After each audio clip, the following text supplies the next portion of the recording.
people, we got a special guest, which I don't know how I was able to pull this off. Mr. Hunky Vape himself. No How you worries, doing? man. How you Doing doing good. today? Another fun-filled day. You know how it Oh goes. yeah. Take it one day Well, at a time. oh yeah. Well, let's do some buffets.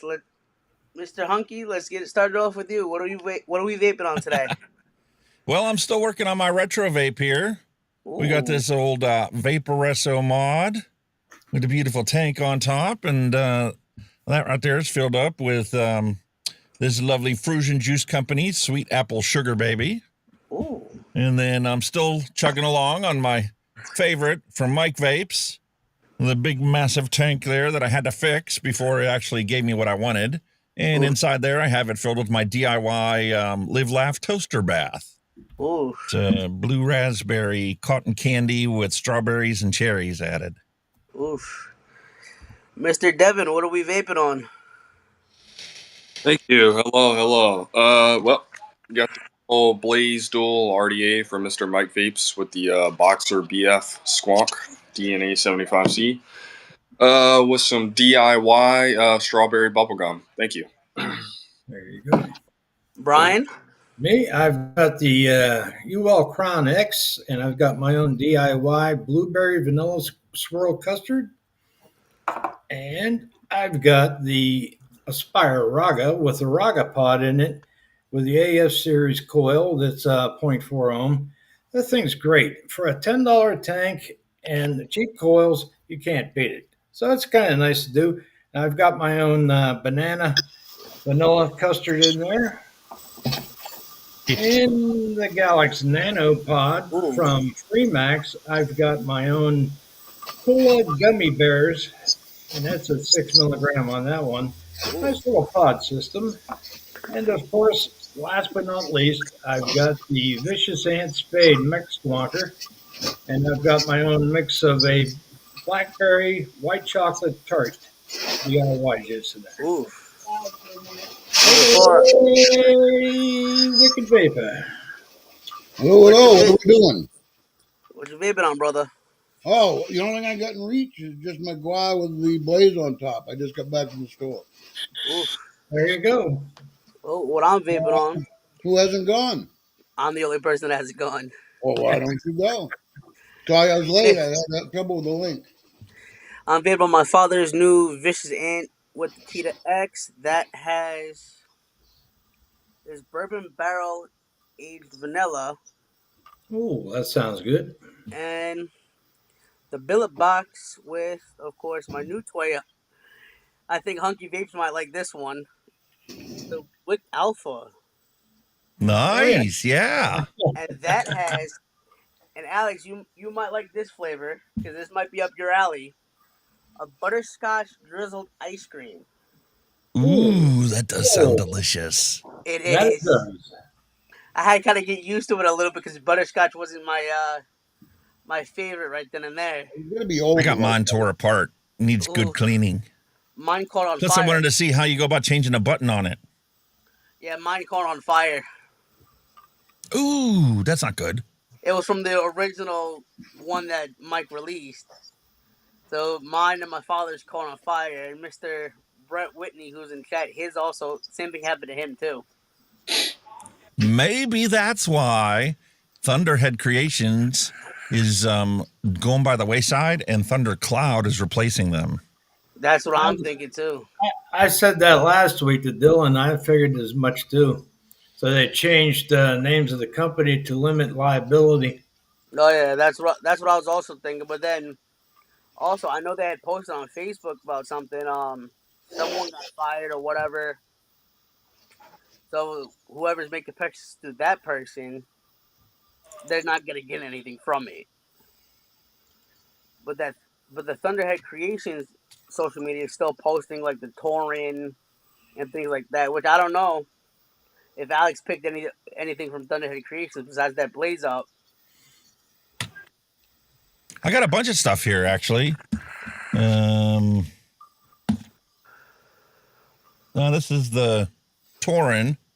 Going to be doing the review on it this weekend. It's the Torin Vortex 30 millimeter.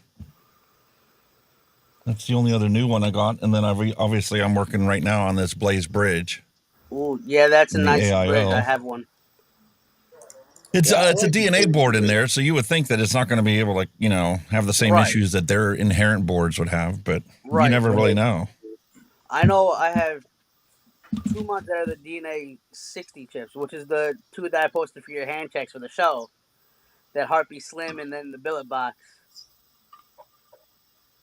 Yeah, I've had some issues with there being liquid in the bottom of this thing, like when I go to change the coils and clean it, but it's like it's not coming out of the tank. Is it condensation from the airflow? That's what and the I'm thing heating and thinking cooling?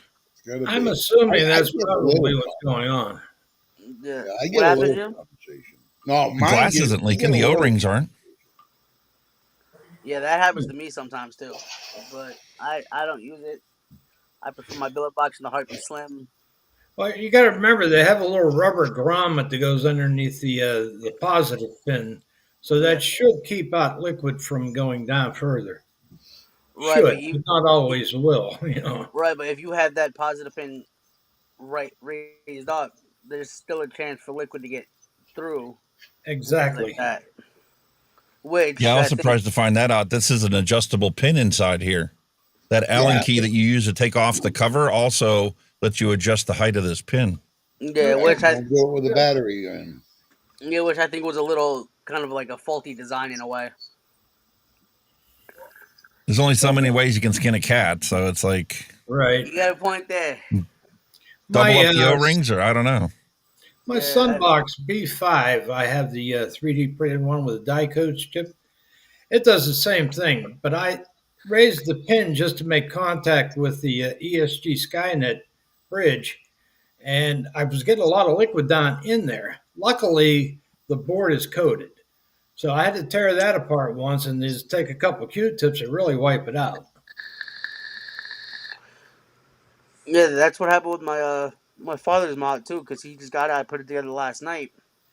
Took the tank out, noticed there was a whole bunch of juice and condensation in there that I've noticed that the same issue was on the Pulse version 2. Same way, I was getting a lot of liquid down in between the panels, and it was dripping down. But the board's coated, which is good, so Yeah. nothing's going to happen there. It's just it looks ugly. But since Mr. Six Pack Kid is in chat, have this set up for him tonight, Nick. Told me to take it home because he didn't like that vanilla flavoring. But other than that, Hunky, I've been tuning into all your 5-hour streams. I gotta say, brother, I don't know how you do 5-hour streams like that. I know. And I it flies like that. Yeah. I was tuned in the other day on that stream, This is and it's, Mr. Six. wow, this thing is long. I'd be ready Yeah. to go to sleep after like 2-3 hours. I'm like, oh god, I can't stay up. But Well, I did. congratulations to Six Pack Kid. He's going to be on the Vape Rendezvous show with Vaping Bic on Sunday at 10 a.m. Eastern Time. And that is really good. It's a good idea because now we promote unity within the vaping community. So we can It's always a jump good thing. with, Oh, yeah, yeah. it's always a good thing. how about unity Which- and period? Right, which the FDA and the Supreme Court and everything else don't realize the vaping community is not that bad. All we do is try to get people off cigarettes and things like that, Yeah. and things like that. And I got to thank Mr. Alex here for also kind of saying we're not that bad. Stop being a bunch of idiots. With everything. I like to put things into perspective, take the lens further back and take a look at the big picture of things. And then you Right, come to yeah. realize this whole thing about teen vaping is just like a totally overblown situation. Right. When you've got 20% of teens that are so depressed that they're thinking about, committing suicide, 18% of them actually sit down and make a plan about it. I mean, I'm sorry, but 1.4% of teens that are vaping daily is not something that should be discussed or even Right. anywhere near the news. Right, and that's the issue with what the vape community is dealing with now. We're getting all the backlash from it because of the simple fact that they want to sit there and think, oh well, it's because of X, Y, and Z. when these But kids are sitting there buying all these vitamin E acetate cartridges. I'd be happy if you want to talk about kids vaping, talk about the decrease in kids smoking, talk about the numbers Yeah. versus how many kids smoke Exactly. versus how many kids are vaping. Give me those numbers. I'll have that conversation with you. Oh yeah, Well, the thing is, the numbers are so low that there's nothing to discuss. But that's it. And we've said it several times on our shows throughout that I can give you a statistic for how many drunk drivers were killed in May 1989. You can't give me a statistic how many people died from vaping yep. because there is none. Right. Zero. Right. And I was just having I was like I was telling Jim yesterday. I was having a conversation with my father's sister because he's in the hospital right now. She's sitting there thinking, oh well, you guys need to stop the vaping. It's affecting your brain. And I'm sitting there, I'm like, in what aspect are you finding this information out that it's affecting our brains?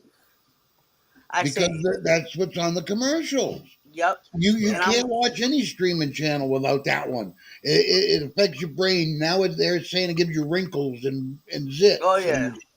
And they're doing anything they can to scare you. Oh yeah. And I told him, I said, in retrospect, I said, because any of my friends and people who do shows will tell you, vaping is saving lives because it's a 97% less harmful alternative to if we were to sit there and put a cigarette to our mouth and smoke. And then if you take And that, okay, go ahead. No, keep going. I'm sorry. I told her, I say, if you would like, we'll sit there, go back to smoking and not vape. Then I got told, no, don't do that. I was like, okay, then don't complain, don't bitch, moan, or anything like that about vaping. Well, it's like on the flip side of things, I go to a lady doctor. She's really good.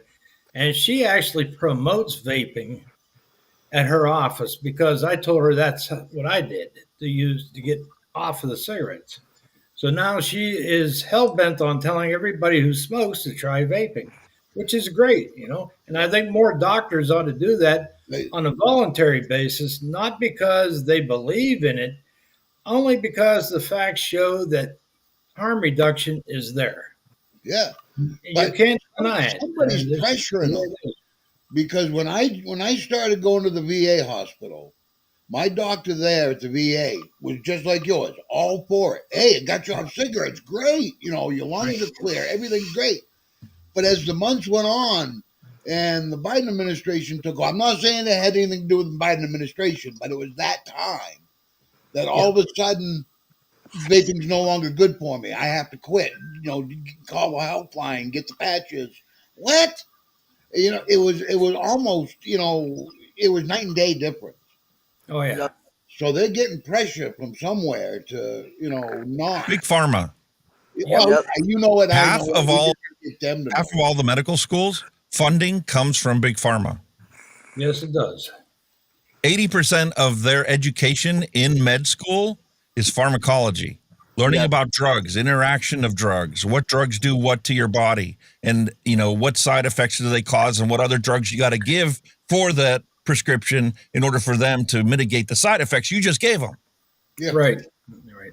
Well, a good case in point, if you go on John Hopkins' website, as well as the Mayo Clinic, you'll see studies there that show vaping is harm reduction. So you can't deny it, you know. Yeah. And nobody's ever And claimed that also it. brings in the Bloomberg cash, Right. Yeah. because Johns Hopkins is actually called Bloomberg School of Medicine, Yep. Right. Bloomberg School of Public Health. And And I'm you- not sure if anybody really looked at it, but did you notice how the big tobacco companies really target the poor areas in our country? And they're really floating a lot of lobbyist money towards Congress to keep those cigarettes in those places Yeah. because they're making more profit. Even though they're jumping on the bandwagon and coming out with like Views products and stuff like that, there's still the mainstream money flow is tobacco. Yep. And the story with them.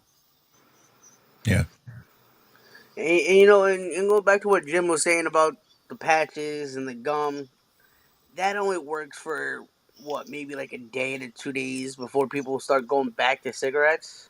But it's not that hand to mouth connection. Yep. It's not that inhale. It's not that flavor. Right, and that's what my father was saying one It day worked too. for some people. I'll give you that. I'm sure it, saved a lot of people, but not for me. But why am I replacing this nicotine for their nicotine? Right. That makes sense to me. It's not. It can't be the nicotine if you're pushing the patches in the gum. Yeah, and I have to agree with Six Pack Kid. He said bad part too is big tobacco is into big pharmaceutical companies as well. Oh yeah, they work hand in hand. I'll make them sick. You make them sicker. Then we'll make them feel a little better. But then they're gonna need this drug. And at the end of the day, everyone just needs to, quit smoking and either go to vaping or be, nicotine free, and then just live a happy, healthy life. Well, if you look at the aspect of the PMTA too, and Alex, you probably agree with me on this one. Look how much money was floated into lobbying to get that all put together, charge a ton of money for the products to be reviewed and whether they were going to be approved or not. Now, to me, that was just like a trap door. I mean, you're charging a ton of money. They're coming up with $250,000, paying the U.S. government. Okay, take a look at my product. Does it meet your standards? Yes, one way, no, the other way. So now you introduce a lot more bribery into the scene. Like, you had Joel in there trying to get their products done, Enjoy and all the other stuff. Views, I think Views got approved, did it not? Yes, it did. Yeah. Yeah. So where does Views come from? The big tobacco company. Yep. So that's where it's Well, the all problem at. with the MSA payments isn't just the fact that, we've got this whole thing with the PMTA process, but when the PMTA was first signed, or the MSA agreement was first signed, it's been even coined the Marlboro Monopoly Protection Act, because it made it so hard for anybody that ever wanted to come out with something new to get onto the market that it guarantees that they've got the monopoly. Yep. And then what happened was as soon as the states saw this big infusion of cash, they're like, oh, we're going to get this every single year? Well, we're kind of short on our budget this year. How about we take out a bond saying we're going to give up the next 5 years of these MSA payments so that we can get everything done this year that we want to do. Right. And that's why they're now reliant on it. And the states like California and New York that took out these bonds are now in, risk of defaulting because there's so many people giving up smoking that the MSA payments are whittling away to nothing. Yep. That's exactly what it is, and I have to agree. Hi, guys. What's going on, Brett? Not much, man. I just logged in on my phone. My shit's still doing updates. There you go. Yeah, let the updates rip, and then you'll be good to go. Oh, yeah. So, Devin, you get all moved and everything into your new place? No, I got to move some stuff today and then get some more stuff moved tomorrow. So I have the new studio set tomorrow. Yeah, it's not an overnight process. Been through it. Alex, you're from Pennsylvania, aren't you? Yes, sir.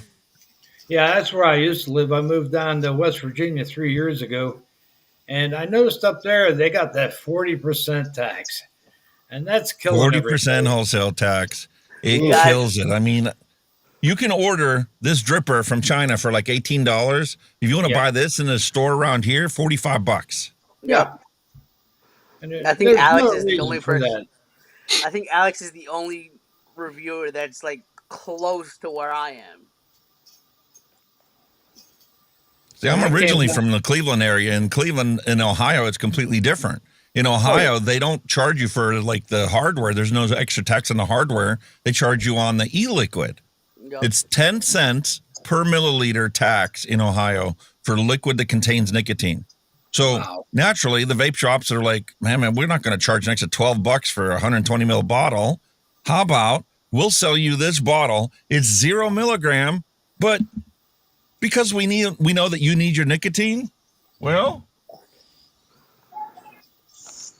Get the next we'll sell shot. you a 1.8 milliliter capsule that contains nicotine so that you can nick up your bottle. So now the customer's got to take the cap off the bottle, take this, open this up. It's like 40% nicotine, squeeze it into their bottle, put the cap back on and give it a good shake, and then wait a day or two so they don't get a nicotine hotspot that's got like 50 milligrams of nicotine. And they let their bottle settle, and in 2 or 3 days, when it reaches equilibrium, then you got a 6 milligram bottle. Yep. But Yeah, this only has 1.8 mils that gets taxed. So you pay 18 cents tax on this instead of $12 tax because it's in a bigger bottle. Makes a lot of Speaking sense. of that, last time I bought a bottle of a 120 ml bottle of Naked 100, it was the American Patriot. They wanted to charge me $16, $17 in store for cash, with like $35 if I used the credit card right then and there. Whew. I'm like, Jesus. That'll definitely make you go broke. Here, Oh yeah. if you go to a convenience store and you buy, a snack that needs to be heated up, you pay for it before you heat it up because it's a different tax. If you heat it up and then pay for it, it's a different tax. It's the snack that smiles back. Goldfish.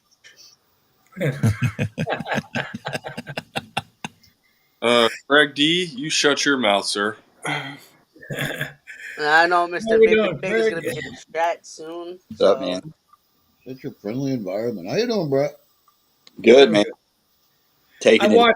I watched Craig D do a Timu Hall assembly yesterday of a radio kit that he had. That was pretty cool. I thought that was neat. I didn't even know they made those for Timu. Yeah, the only people that I enjoy watching is Alex himself when he does the show with Kenny. I like watching Jim's show. I like watching Craig's show and Mark whenever he goes live with Angela and everything. Yeah, you They're got to all- have a little fun, you know. Oh yeah. I was going to ask Alex, you do have a very comfortable seat to do a 5-hour show, correct? Well, see, I've got 3 master's degrees in information security and computer security, and then obviously teaching it. But so I've been working in my studio for a long time. So I need to have a nice, comfortable office chair. You get a good quality office chair. You pay an extra $50 or $75 for one. They're actually rated how many hours you can comfortably sit in them. I But noticed that on a couple of the tags that I looked at online and that, and in the stores, and they say up to so many hours, and that's it. And I was like, what the hell are they talking about? Here, it's just sit time, you know. You have to have. it's a good exactly how rating, much you know? time you can sit in it before the padding is completely Right. compressed and you're like basically sitting on a cinder block. Yep. My That's father pretty did that wild. too. I had to throw out his chair because he kind of started doing that lean motion towards the back. I'm like, you need to throw that out now. It's like sitting on a fallen piece of cinder block. Yeah, I know. I was even on my couch watching your show, and I was like, wow, this is like an hour and a half later. My butt's starting to hurt on my couch. The funny Listen. part is when I started doing this show, I wasn't looking at the hours. It was just like, listen, these are just 2 old guys that are like basically hanging out at the local bar, heading out to the pub, just sitting there and shooting the shit back and forth. And then it was like over time, we kind of narrowed down, like a format. So we like do the news first, then we drink, and then, dad jokes and pet pictures, hand checks. And then we'll do a retro vape and we'll do an actual mixing of an e-liquid. And it just got to the point where it was like, this is like nothing. We could do a 24-hour stream. And I mean, other than needing to take a bunch of bathroom breaks, we'd be perfectly fine with it. Hey, we got Mr. Intense in chat. How we doing today, sir? And we got What's up, BBG. Greg? Rats are the future. Oof. So, I just got the good news.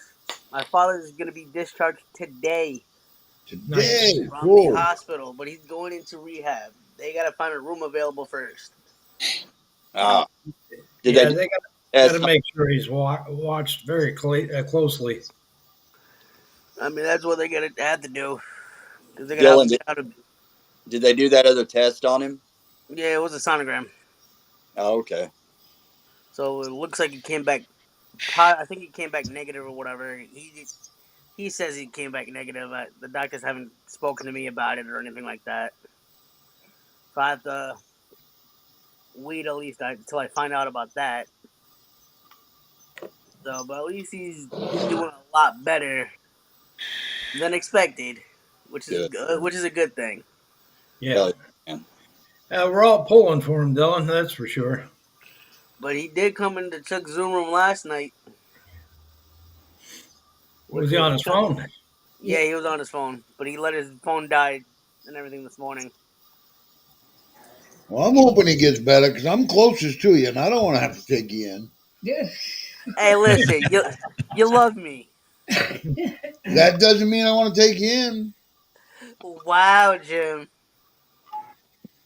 I'm gonna get rid of my daughter. I get rid of my It's kind of like a kid. vacation. It's all great and dandy when you first go on your vacation, but after Yup. like 5-7 days, it's like, okay, is this over yet? Yeah, I'm ready, Right. I'm ready for my bed, my shower, my toilet.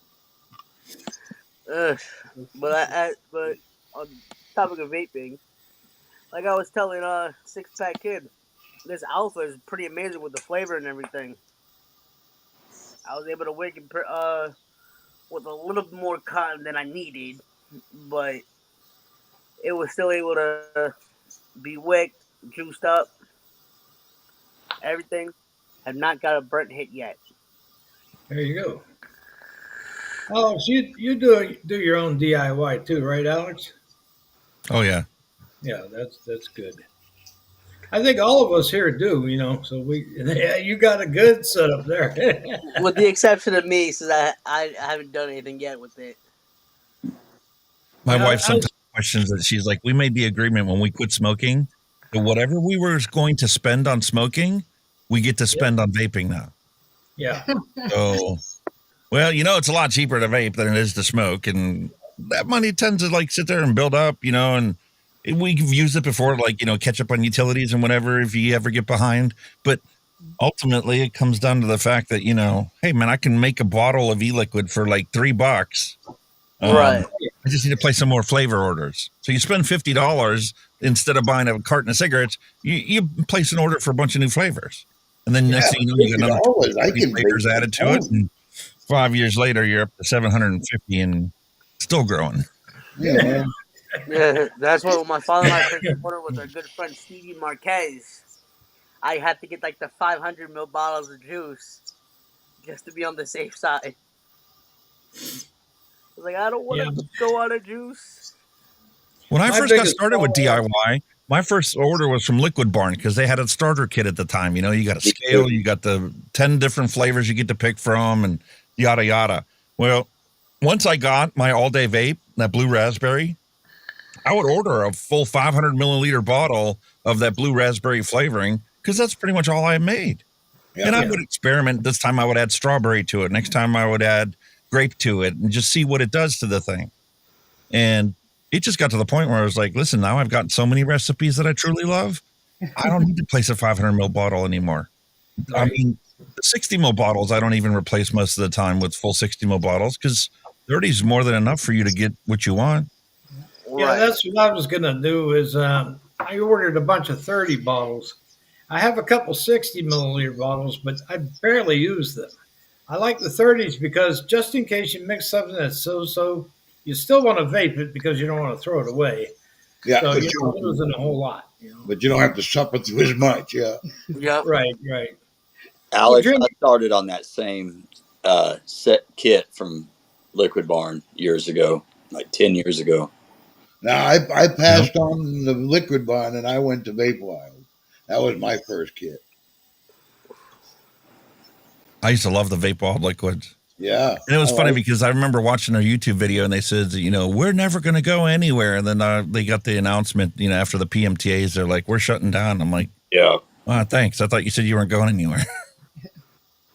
What threw me for a loop, I was going to place an order over in NOMS again, but now you got to go around about the whole way over in the UK because they want you to make it so your order is set for pickup, even though you're in the US. Then you got to exit the thing, write them an email, and pay your money a different way. I think it's through PayPal, and then they'll ship it out to you. But It just seems There's like a bunch of back channel bans that are going on, like they did with the vape mail ban. You know, when Right, the vape mail right. ban was essentially taking all vape stuff and classifying it as a tobacco product, which meant that it had to have the tobacco taxes paid on it.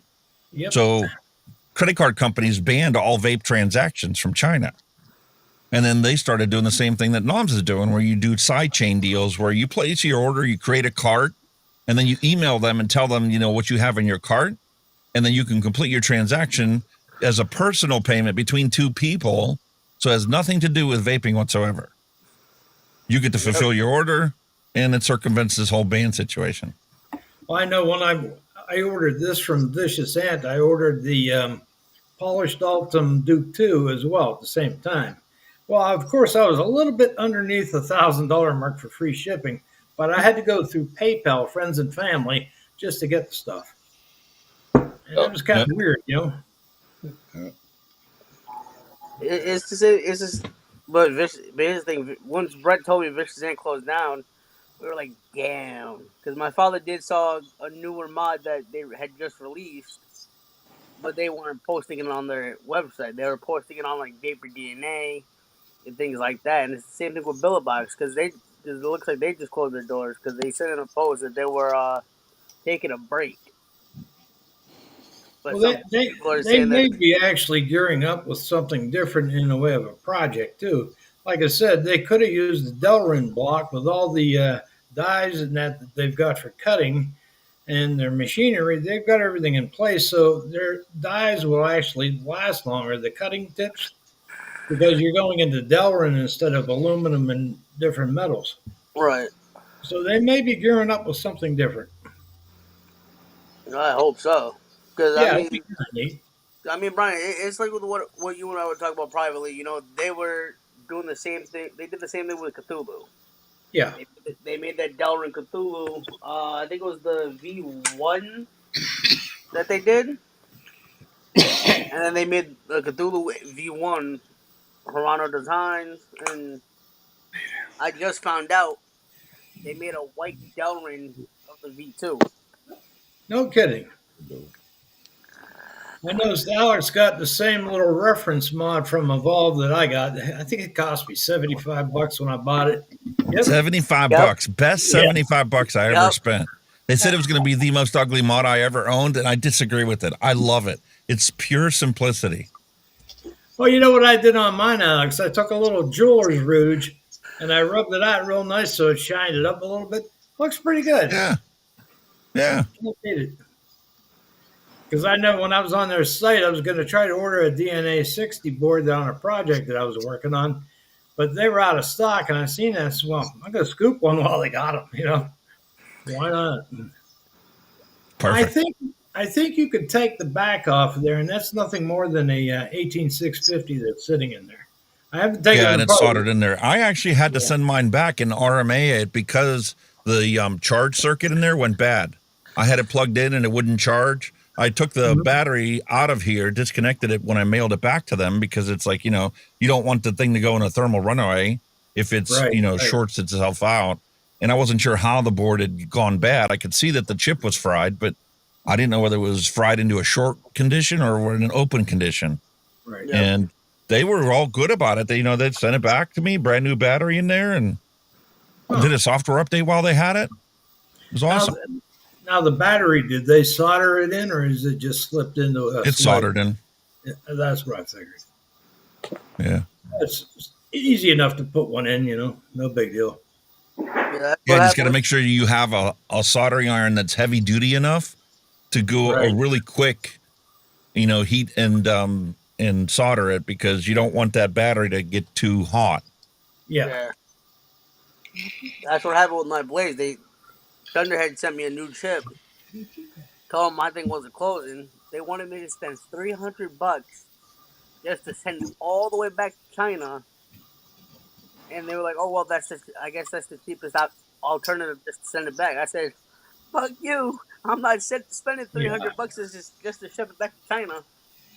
I would have searched out the slow boat to China and put it on the cheapest route possible. I would have probably went to the UK by Royal Mail and I had them handled down to China. That's probably the cheapest. Realistically, out there. though, it's cheaper just to buy another one. Yeah. Oh yeah. Well, they had some problems with that, and that seems like they had the same problem with the Empire Squonk mod too, where they were replacing the chipsets. That's what they even said to me. It's easier just to fix the chipset right then and there. But Right. I have to agree with Alex. You know, it's easier just to buy a whole new one. And that's about it. Yeah, on a consumer end, it really isn't much of a choice. Yeah. Right. Well, Brett, I took your advice the other night, and I tried the silver line with that 27 fish. Yeah, I found the best amount was 11% right on. because it was a little bit weak at like 7%, Yeah, and it tastes really good at 11%. yeah, man. Those flavors are good. Those candy flavors. The Oh yeah. candy, the fish, and the bears are the shit. But now, I did have- you I mix have a that as bottle a for, standalone? What's that, Jim? Did you mix that as a standalone? You didn't enhance it with anything else? Nope, just standalone. Oh wow, right on. Yeah, I tried at 7%. It was real weak. And I'm Yeah. thinking, well, I'm missing something. I should add something more to it. And I said, well, if I put sweet cream in there, it's going to be okay. But let's just bump it up with the 27 fish, the red, the Swedish fish flavor. So I took it up to 11%. It's perfect. Right on. Cool. I stopped at 8. I just said, if I go any higher, what's going to happen? Because a lot of times you'll mute them if you go too high. Yeah. Well, it's like Yeah, but- I use a lot of Delosi flavors. I think their total percentage is 11 to 13% is where you're hitting your peak. If you go Okay, I just beyond that, figured I you're just couldn't taste it. Where I can't taste strawberry, I just figured that, well, it's another flavor I don't taste. right. Yeah, right. Jim, those Capella Silverline flavors aren't as strong. They aren't as concentrated as the other flavors. Well, now that you That's mention why they're it, so I much think cheaper. That's the only silver line I've ordered. I've stayed away. I don't know why I've stayed away from the silver line. I know what I like. I know what I've mixed with all these years. I buy that. You know, I'm a creature of habit. I'm Right. very hard to change. Right on. That would explain why my black currant from the silver line didn't do too well with me at 7.5. Yeah, it's just making sense now Just hearing you didn't guys taste talk like about it, it. It doesn't Yeah, it's matter like- how long you've been doing something. You can always learn something from somebody. Oh yeah. It's like me with custard flavor. It's starting to become like muted, but I'll still get like that milky aftertaste in my mouth. Yeah. And it's like it's starting to become disgusting after a while. Yeah, after a while, custards will do that to you. You just kind of say, well, I don't want any more of this. It's like banana. I think we've all done enough banana. Yeah. And after about a month of that, it's like, I don't even want to touch it for a while.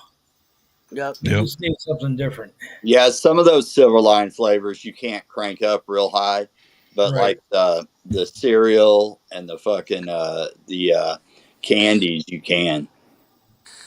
Cool. I'll revisit that because I got a bottle of that 27 fishes, but like I said, I threw it in the back of the drawer because I didn't like it.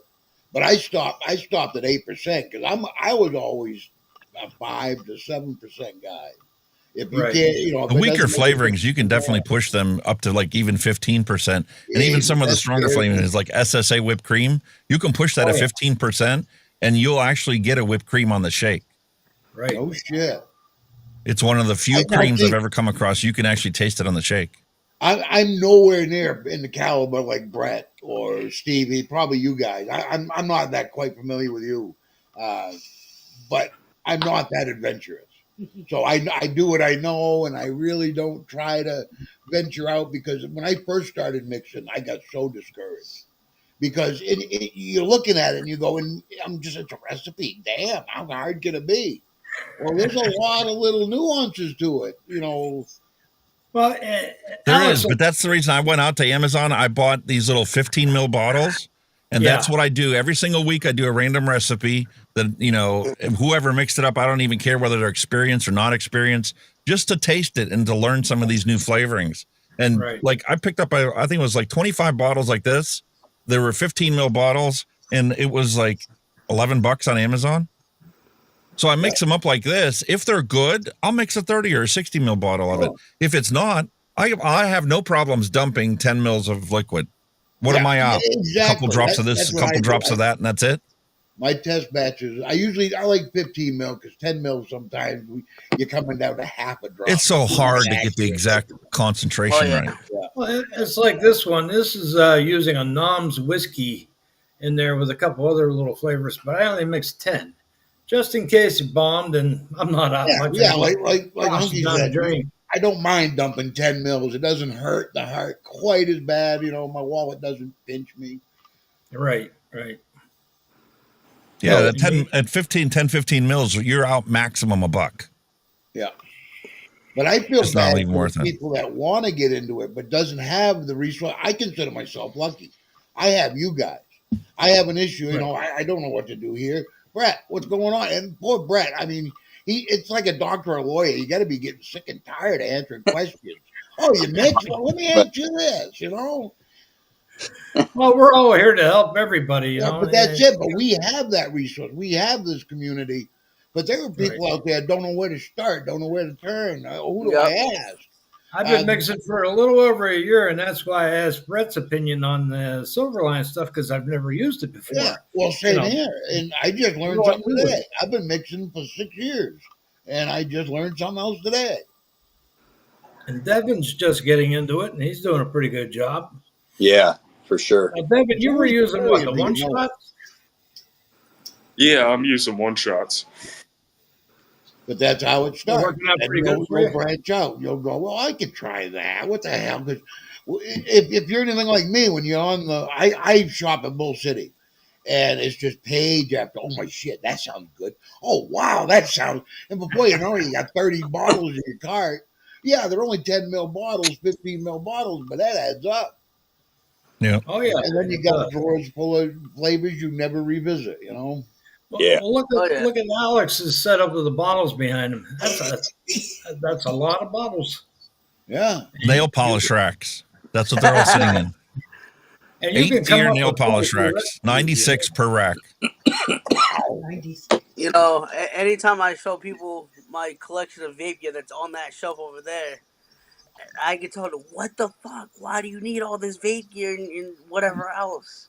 I'm like, you don't even want to see my cabinets worth the vape juice. It's a scary thought. I think everybody eventually goes through that whole thing where, you first figure out the vaping works, you're not going to smoke again. And then it's like, this is good, but I want something that's smaller. I want something that, I can put in my pocket, or I want something that's got better flavor. And then there was some people that went cloud chasing, and there's just different paths that you could all go into. And then you eventually work your way through all of it. And you're like, oh, what's this squonking thing? You can actually just fill a bottle with it and then just like a dripper, get maximum flavor, maximum clouds. Yep. And you can, refill it on the go. You don't have to drip it. Yeah. It's literally Eventually try it all. for everybody. I bought so many pod units is just because of that fact. You try one, they're cheap, under $20, If you like it, you'll keep using it. If not, you go on to the next one and try it. This little Freemax Galax Nano 2, it's been the perfect little pod. It's great. You can slip it in your pocket, you're out the door, no problem. Exactly. Apparently weighs it. Well, And if you lose it when you're out and about, you're not losing a whole lot of money. exactly. If I lose this, I'm pissed. Yep. Oh, yeah. I mean, it's the same thing with the disposables. That's why so many kids younger than myself and younger than Devin, they pick up so many disposables. And it's like, enough. Yeah. Get into like a pod system or a rebuildable. That way you don't have to keep spending more and more money on a disposable like a pack of cigarettes. Yeah. But at the end of the day, as long as they're not smoking. Yeah. Yep. It's like, Sure. okay, yeah, I understand, the concept behind disposables. But it's like, you don't know what the fuck they're putting in there. Well, it's like I went down the street today and I played a lottery at a little place that's got a little drive-through beer place and stuff. They sell smokes, vape stuff, and they sell THC stuff for the gummies. And I looked on the shelf at checkout, and they got 5 disposables for $1. So they must have got a good deal on them. It must not be all that good. They might last a half a day, but 5 for $1. They're going to sell out real quick. Yeah. Yep. And you're not out a whole lot of money if you try them. If you don't like them, just throw them in the trash. That's all. Or give them, or pass them on to somebody. Yeah. Yeah, yeah. Well, where I'm at, Jim, there's a lot of people who still smoke, and they're the older crowd, and they've been set in their ways for God knows how many years. And there's only 2 people in the building other than myself that do vape. Huh. But it's just amazing, people don't want to try vaping. We got one lady, she swore up and down 2 weeks ago. She goes, "That vaping's no good for you." I said, "Well, Mary," and that's her name. I said, "Why would you say that?" She goes, "It's safer to smoke a cigarette." I said, "No way, no way." I don't know. I don't know about all that. I pointed her to the right places online to take a look at the articles, and she was pretty shocked. And 2 days later, she goes, "I might try that."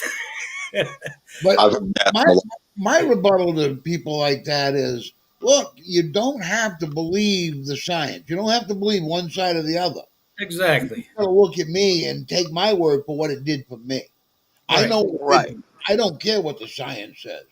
I know that after 2 weeks of vaping, I can lay flat again. I know that my lungs cleared up. I don't wheeze anymore. Right, right. Going up a flight of stairs is so much easier than it ever was. Yeah, Yep. Yeah. That's the biggest one. You notice the first. yeah. And then the taste. That- You can I taste shit. can taste. It was I can amazing when smell. I first started vaping, how things that I thought tasted fantastic, after I started vaping, I'm like, that really ain't all that hot. Yeah, And then there was other things that I exactly. didn't like before that all of a sudden were like, oh man, coconut cream pie is the best thing in the world. I couldn't really taste that when I was a smoker. Yeah, no, I know exactly what you mean. When I first started vaping in like 2016, my first bottle of juice, Alex, you probably remember this, kangaroo custard. It Mm-mm. was like Never had that. it was like I'm guessing like a cereal milk kind of flavor. It tasted just like a bowl of cereal with milk in it. Huh. So I was like, I was a heavy black and mild smoker. I used to smoke American Patriot and everything too. Candy cane. And I was like, That's what got me to quit Ooh. smoking. after I quit cold turkey and everything, went to vaping. I'm like, I'd never tried a flavor like this. This is insane. And then after that, I got into the Juuls, the Virginia Tobacco, the menthol, and the other tobacco flavored juices. I'm like, yeah, no, this makes me want to fucking go back to smoking a cigarette. I was like, I can't. That's why nowadays I. One of try the to hardest stay parts clear. for me in the DIY thing is like even trying tobacco flavored liquids. I see a recipe and it's got tobacco, and I'm like, nah, I don't really want to try that. And then it Yeah. finally got to the point where I'm like, listen, I feel comfortable. I'm not going to go back to smoking just because I taste tobacco. And I actually went and tried some of these tobacco flavorings, and it's like, it's not tobacco like I thought it was going to be. Yeah. It doesn't taste like an ashtray. It's Yeah. it's actually got some nutty notes to it that I've never had from any other e-liquid, and some caramel notes and some other characteristic. And it's like, they say it's a tobacco because it Yeah. kind of resembles like one, but not really. Yeah, You don't but need it's to be afraid of tobacco it. in the sense if you bit a tobacco leaf, not the tobacco that you inhale on fire. Yeah. Right. And that's what's the hardest part about talking to a smoker that says, I want something that tastes like my Marlboro Reds. I'm like, you'll never find anything that tastes like Marlboro Reds because you're not lighting anything on fire and burning it. Yeah. Right. Right. Why would you want that taste after you discover? Yeah, to remind you of what you gave up. Exactly. It's like, don't give an alcoholic 0% beer. That's kind of no. I mean, there's alternative tobacco flavorings and things like that too. Well, Brett and I were talking last week. Remember, I said some of the prisons actually give vapes to the prisoners. Yeah. He was saying that somebody asked you to try to replicate the taste of a cigarette. Well, I was on the Losey's site. They actually have a flavoring. It's called cigarette. Yeah. I'm not going to try it because I really don't have any ambition to try that flavor. Yeah, I don't miss that. Yeah. Yeah. In fact, it's no secret that I deal with heaven's lettuce, but I can't even do a blunt because I don't like that tobacco wrapper flavor. Yeah. I really, I feel bad because I talk to like JT and some of the other guys, and lately there've been something's going on in their lives because I've been craving a cigarette. They'll say, I don't get those cravings. I was 38 years, 3-pack a day smoker, and I quit overnight with vaping, and I haven't looked back. I haven't felt bad about it. That's good, man. I smell a cigarette, it turns me off. It's not like, oh wow, I remember that. That's cool. I don't get that feeling, and I feel bad for the people that do. Yeah, I think, mixed tobaccos is tricky. It's Yeah. not like throw a flavoring in a bottle and it tastes good. There's like all kinds of tricks you got to do. I mean, there is a few flavors out there that are fucking good on their own, but there's a lot of just like anything else, man. There's a lot of fucking mixing involved there, like increments of this and that to get it right. It's like when I first started, I used a Cigalike. It was made by a company called Fuma. I don't know where they were from, maybe South America or whatever. It was the worst tasting liquid that you could get in a little cartridge. Yeah, it wasn't even liquid. It was a little cartridge. Yeah. Filter. And I found my original Fuma the other day when I was cleaning up some of my old boxes of crap that I was throwing out. I said, well, let me charge it up. So it charged up. And I found one cartridge that was unopened. I put that cartridge on, took a hit. It was like, oh, wow. You do not want to taste that. That is not something you want to taste. Yeah, and that was back in the time when they used to have that nicotine inhaler the doctor would prescribe. Yeah, to you. yeah. It was like a Vicks thing you stuck up your Nicotrol, nose. I had that. Yeah, Didn't work for me at all. no. It didn't As a matter work of fact, for me. I get done using one of those Nicotrol inhalers on a normal smoke break. Everybody would be ready to go inside, and I'd be like, I got to have a cigarette now. I wanted it more after using that than I did when I first went out the After first using smoke it. break. That's the way I was on the patch. I tried the patch, and I wanted more. I needed more. Yeah, that's what my father whispered right when I was leaving the hospital. He's like, I want a goddamn cigarette. However, there was one product back in 80s, early 90s, the Life Sign computer. The little tiny, looked like a credit card sized little thing. And every time you smoked a cigarette for 2 weeks, you'd press the button. It understood Oh, how yeah, you yeah, smoked, yeah. I remember and then that. it started winding you down. And that Right. actually, we quit for several months on that. You know, ironically, the Campaign for Tobacco-Free Kids just did a study with a bunch of teens on how to get them to quit vaping, and they use an app that does the same thing that thing used to do. Yeah. It actually, monitors when they take a vape break, and it tells them, just wait 5 minutes, give yourself an extra 5 minutes, and then take your vape break. And they actually got the highest number of kids to quit vaping using just their app.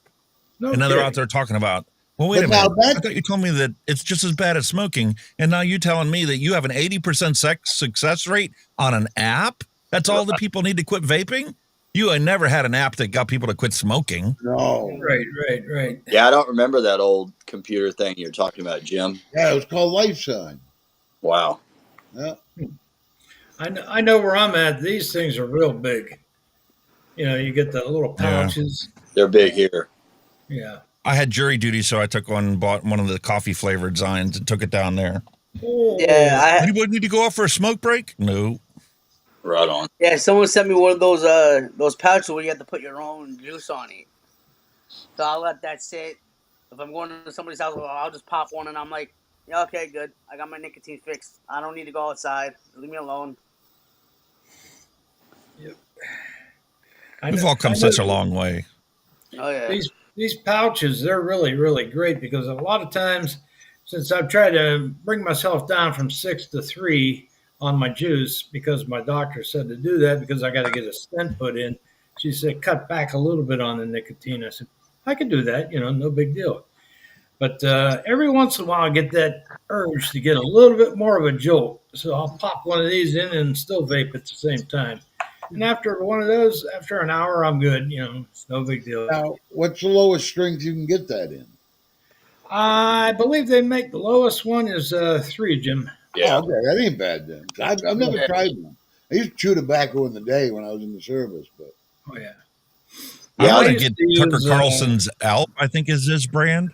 because Yeah. it's supposed to be a moist pouch. The Zine is like putting a tampon in your mouth. It's so dry. Yeah, it is. Yeah, I It was is. at this meeting I go to, and a guy gave me one, and I thought 3 milligrams, that ain't gonna do shit. And I fucking chain vaped right fucking in with that in my mouth. And I walked in and sat down, and it was like 30 seconds later, and it hit me. And it's like, holy shit. I wasn't expecting that at all. And that's real nicotine, not synthetic.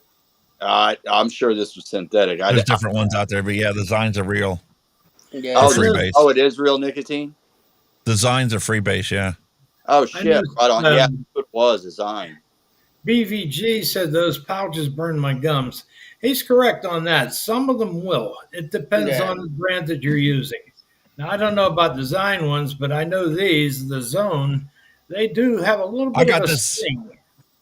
I got this in the vape shop when I stopped, I think 2 years ago for my birthday. It's made by Juice Head. It's got that zero tobacco nicotine in there. It's that Yeah. artificial nicotine. It's basically the Nick salt. And Yeah. this has no flavor, and I don't really feel any of the Nick out of it at all. Right, right. Wow. None. Huh. There's Nick. How we doing, Nick? There's Mr. Six Pack Kid. What's up, Nick? Doing all right, guys. Doing all right. How you guys doing? All right. Pretty good. We were just talking about all those nicotine pouches and everything right when you came on.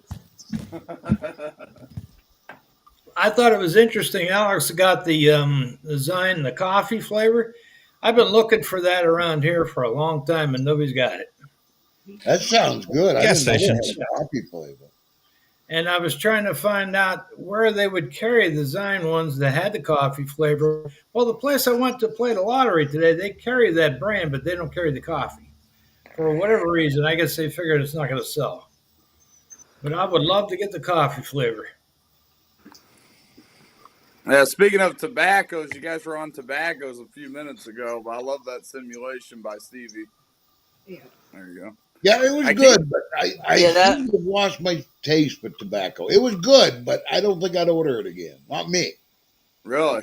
Wow. I think that's Yeah, Again, it was the tobacco for me. I think I'm losing my taste for the tobacco. I think Yeah, that one well, was the boy. banana leaf tobacco. Yeah, no, but I really enjoyed his juice, but it didn't hit that spot. It didn't tickle. I would vape it again, but I don't think I'd order it. I'd order a different flavor. right. Right. I noticed one thing. I use Listerine mouthwash. Never hit a tobacco juice after you use Listerine. No, that doesn't sound good at all. Yeah. It's nasty. It really is. Oh, man. Yeah, I'd have That's been what- on earlier, Dylan, for you if I wouldn't have had to work last night, but I was sleeping when you guys started. I just woke up. All good, brother. Dude, the storm here is fucking getting it. I think hail was just hitting my house a minute ago. That's Well, the way they it was said- here yesterday. They said Pittsburgh had golf-size hail coming down. I'm not Yep. sure. Damn. Damn. Yep. Yeah. Sure did. That's kind of weird, you know. Marble size guys is what are we good. had here in downtown. They had golf ball hit. Somebody had a bowl of it that they went out, collected, and brought inside. Ooh, Wow. Hey, you guys are getting lit up in the South, aren't you? Yeah. You guys are getting lit. I Yeah. couldn't believe the tornadoes, man. The tornadoes in Tennessee and Arkansas, man, just friggin' just carved the earth apart, man. It's crazy. Yeah. We had a tornado watch the other night at 3 o'clock in the morning, and I woke up, go to the bathroom. I looked outside. It's downpouring like you wouldn't believe, lightning. I said, whoa, I didn't even expect that to come. Because I can usually sleep through just about anything, even a bomb, you know. Nothing wakes me up. My poor dog, he's in his own bomb shelter. He jumps in the bathtub. Well, He you doesn't know know. he's safe. He doesn't like those noises. We had thunder and lightning yesterday here, and it was Yeah. below freezing. Yeah. We did. I mean, it just stopped snowing, so it wasn't quite thunder snow, but it's very unusual to get thunder and lightning at that temperature. Yeah, Jim. Yeah, it I was would so hate- cool. Go ahead, Nick. I was gonna say I'd hate to be the people that got to call up insurances and call up everybody and let them know their whole house just got obliterated and everything's gone and Oh You know, yeah. I mean, I just hate to be the person in that situation. I mean, I've seen some stupid comments on Facebook where people are like, "Well, that's why I wouldn't move there," and it's like, "Hello, the tornadoes are now moving. They're no longer in Tornado Alley. It's Well, all that's over the it. Yep. states. It don't matter, Tornado Alley's moving. right?" Yep. We had I one mean, in Pittsburgh there, what, 15, 17 years ago. That thing they was had just one up in ripping right Canada. through. So it doesn't really matter where you're at. It's going to come and do its damage. So you Oh, yeah, can't for do sure. Yeah, it the other about day they had tornado warnings out. National Weather Service put out a list of where the systems were ideal for it, and it extended anywhere from Texas all the way up to Pittsburgh. Oh yeah, Damn. Ooh, Damn. That's ooh. why that's the only thing. yeah. That's the only thing I don't miss about Pittsburgh is the weather. Especially in the wintertime. You go down there with the Three Rivers, you're downtown and it's cold out, it's 3 degrees. You can't feel your earlobes after 5 seconds. It's Damn. pretty bad. Yeah, that's why I'm trying to move south to like Florida. I don't care for the Yeah. rain. The rain's fine. I would like to actually finally move to an area that's got less crime, less problems with overdoses with the drug addicts, and just somewhere that's just pleasant. It's kind of hard to find one. Yeah. But Well, eventually I it'll hate come to back say it, around. Hunky, or not Hunky, Brian, you don't want to move down to Florida, dude, because that's pretty much all it is. The tourist traps look nice. Yep. You actually go Yeah. through actual Florida, they Yeah. are big on heroin down there, dude. Well, Big on that heroin. was That's Pittsburgh. big. Pittsburgh was the same way. Heroin, and you had the fentanyl crisis, the opioid crisis.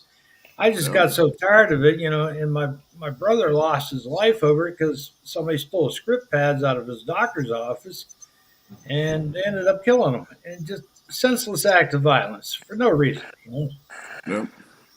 and just it's gotten bad.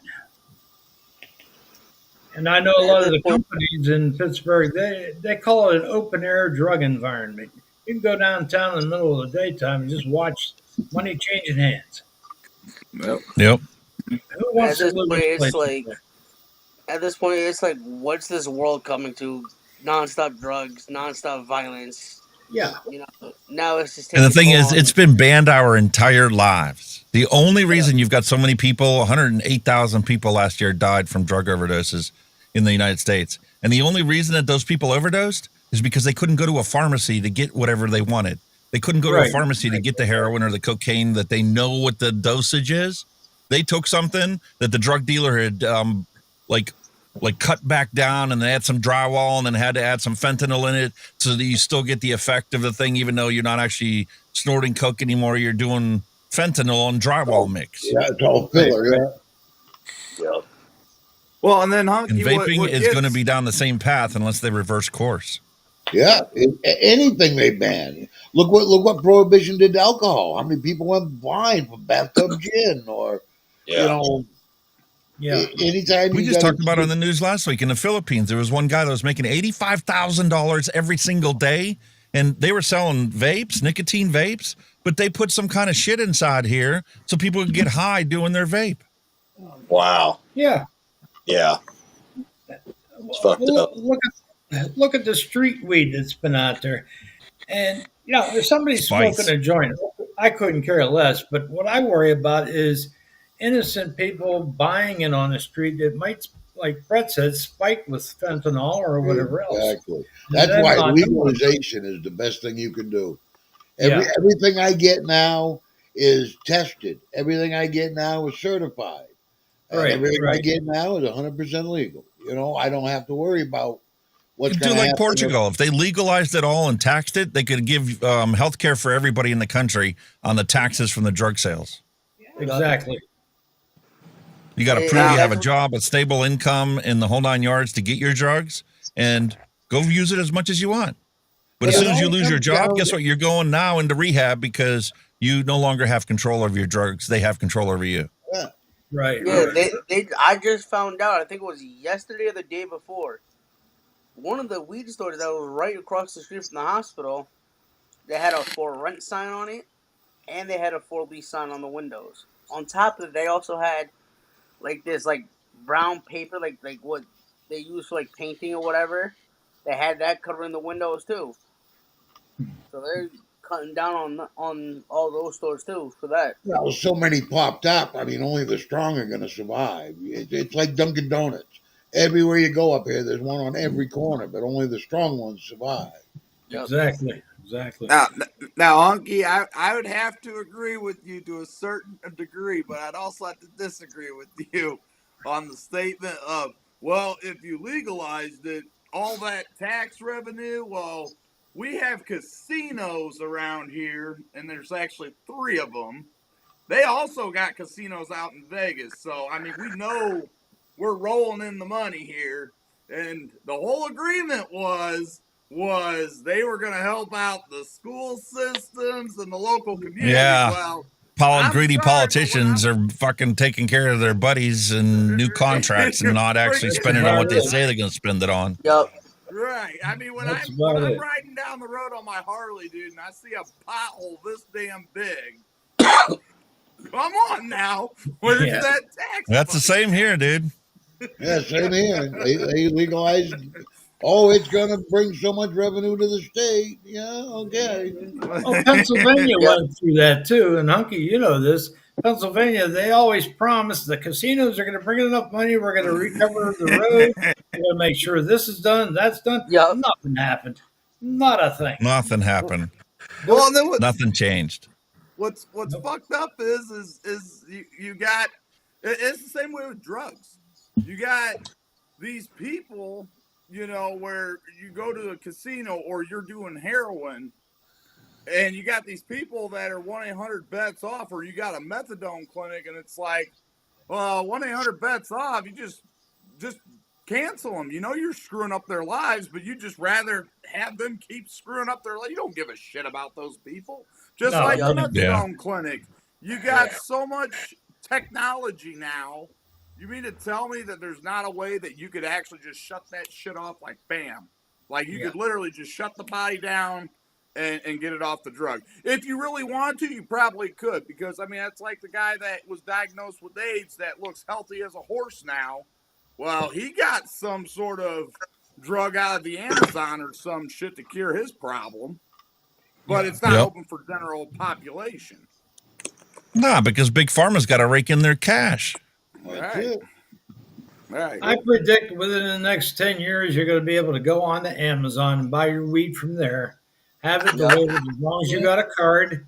No, seriously, as long as you got a card, you're legitimately allowed to purchase.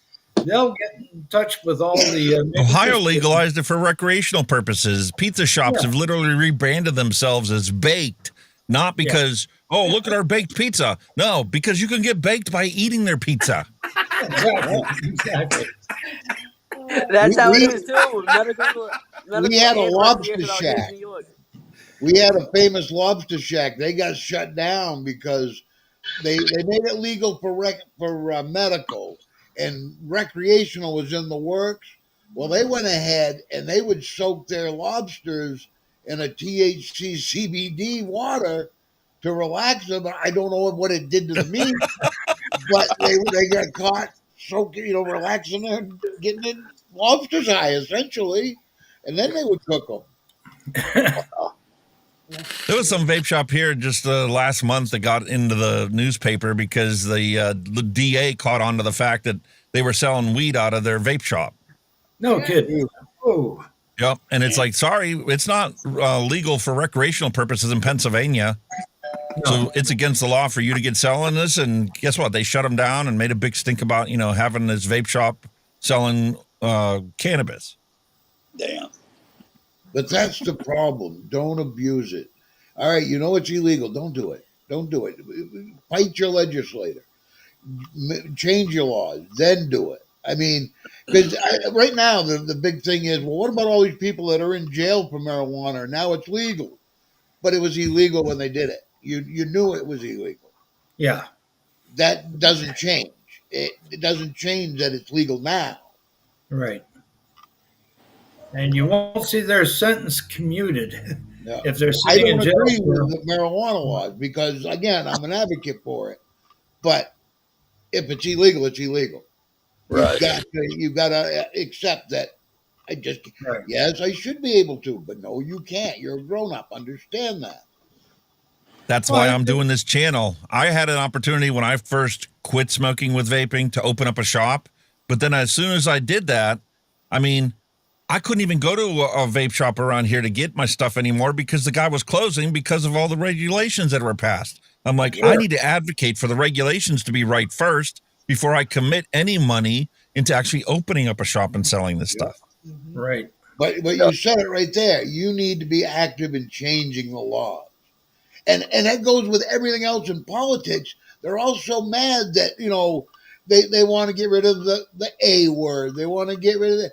It's not the government's issue. It's a state issue. And you have a much better chance fighting your state legislature than you ever did fighting Washington. Oh, sure, So sure. be active in your state, get things changed. I'm loving Maine getting punished. I mean, he's slapping her pee-pee bad. And I'm loving it. And that's going to get our people together, and we're going to change shit up here. Unless, of course, you live in Pennsylvania where the whole state's corrupt. Well, you can't get away from that. Yeah, where they sold their We're a little turnpike more commission west of to some Pennsylvania. private company and then doubled the rates in a matter of 3 years. Yeah. Well, I just got Most a expensive package while we turnpike were- in the country. Well, I just got a package while we were doing this. Unexpected too. What'd you get, Dylan? I don't know. Well, I looks think like, I may have an idea of what it is. It's a looks like a buffalo great man nail to the other me. night. A rainbow dildo. That is uncalled for, good sir. The remote control butt plug, and you get the code. Hey, I'll tell you the cool thing about vaping is, man, you get those packages. It's like a present, man. Oh yeah. The best ones are the ones you forgot you ordered. Yeah. Oh, yeah. Oh, it looks like they sent me another RBA. Holy shit. Hey, there you go. They sent me another 6. Nice. Oh, there you go. Nice. So now I have 2. Well, Nick, you're going to be on Vaping Vic's show on Sunday, which I think Yeah. is a great idea. That's really nice of them to have you on. Yeah. Yeah, that was very nice of him. I didn't ask or nothing. He just said on his show last week, he's like, well, why don't we get Six Pack Kid on? I was like, I'll jump on if you want me on. I got no problem jumping on. So, Yeah. yeah, I just got done polishing up one neck. Oh, nice. Nice. It's gorgeous. Yeah, it is. But that's another side of the hobby a lot of people don't get either. It's polishing, it's the, changing this out, and it's a hobby. There's something to do. Yep. Well, Unky, you'll agree with me on this too, and so will Nick. Sometimes that's good therapy. So if you've Yeah. had a bad day, Oh, hell yeah. what happens in life, it kind of puts you down a little bit and you got nowhere to go, but you've already eaten your dinner. And it's like you're sitting there, you don't want to watch TV. So what do? You grab a mod, you polish it up, you put a fresh build in it, and it makes you feel like you've accomplished something. Right on. It's just on a personal basis. And it's good Well, every therapy. Saturday, I sit down with all the tanks that are sitting on my desk, and I'm like, all right, which one of you are leaving? I got to clean all of you off and put new wicks and coils in here. And it's just like, there's 2 hours that I spend every single week cleaning, rewicking, and putting shit away. Yep. I know one thing. I would not want to be a Grim Green. He's got stuff everywhere. Right. If you ever watched his shows, he's got drawers full of stuff. It's like, how do you keep track of that? That's a lot. Oh, I You agree. don't. You lose track of so much stuff. Oh, yeah. We were talking about, I'm like, listen, we need to get the Horizon and the Falcon tank out and pull out a set of coils. I found it clear back and buried on the back top shelf on my table over there. And I'm like, okay, now let's go find the coils to go in there so we can talk about it next week. That's why I cleaned up a lot of the stuff that I shipped down here when I moved. I had like 6 big boxes sitting in the closet. And it's like, oh, I got to do something with this stuff. I'm bored. So I started ripping through and finding stuff I never knew I had. You buy it, it sits, you get rid of it. I don't want to hear anything about cleaning.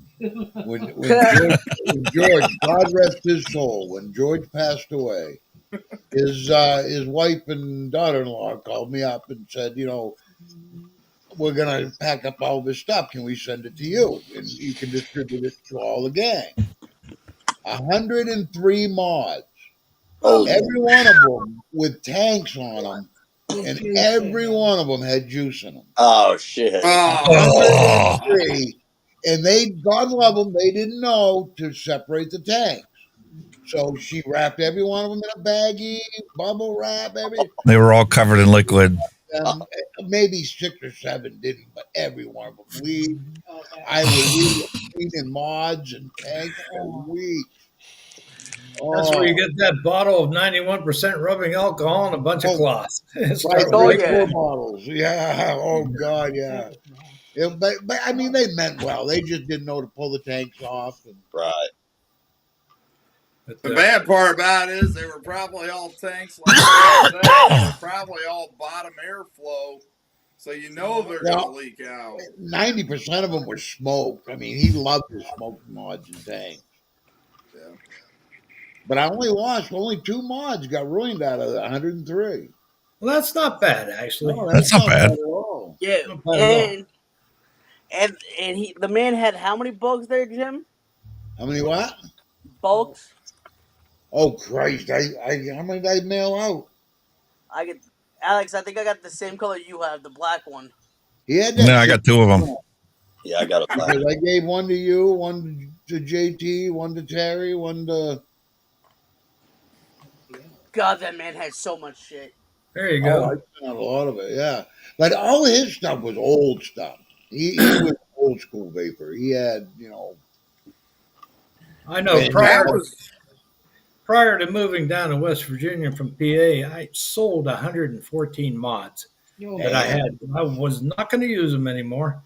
And then when I got down here, I found 2 more boxes. It was about 20 mods. I gave them to a lady that used to live here. Her her son's vape. So I just said, here, take them, do what you want with them. So I just gave them to him, because I didn't want to throw them in the trash. I knew I'd find somebody that could get some use out of them. that goes against everything I stand for. Throwing away anything. Yeah. So now my collection's down to about 40 of them, and I've only got about 5 sitting out that I regularly use, and the others are wrapped up, nicely put away. So in case I move later this year or the next year, they're already boxed, ready to go. Hell yeah. Well, back when I started vaping in 2015, I had a Wismic Rouleau, and that was one of the things that got me away from tanks, man. It was like every month they were coming out with something new, and I'd go back to the vape shop. Oh, we're all out of coils, and I'm like, well, this kind of sucks. So I got to buy another topper. So I just said, you know what? This is bullshit. And the guy's like, hey, have you tried like an RDA or an RDTA? And I'm like, well, what the hell's that shit? And he's like, oh, dude, here, let me show you. And I'm like, well, that would have been the thing to sell me on the first time around because it was bullshit. Yeah. Like, I would literally go in there and they're like, yeah, no, we're done with that product. And I'm like, and then now, 8 years later, 10 years later, whenever they started saying, well, now everything's cross-compatible. And it's like, well, you guys should have done that a long time ago. Yeah. Instead, you were raping me. Because I had the Every week. Yeah, I had the Yep.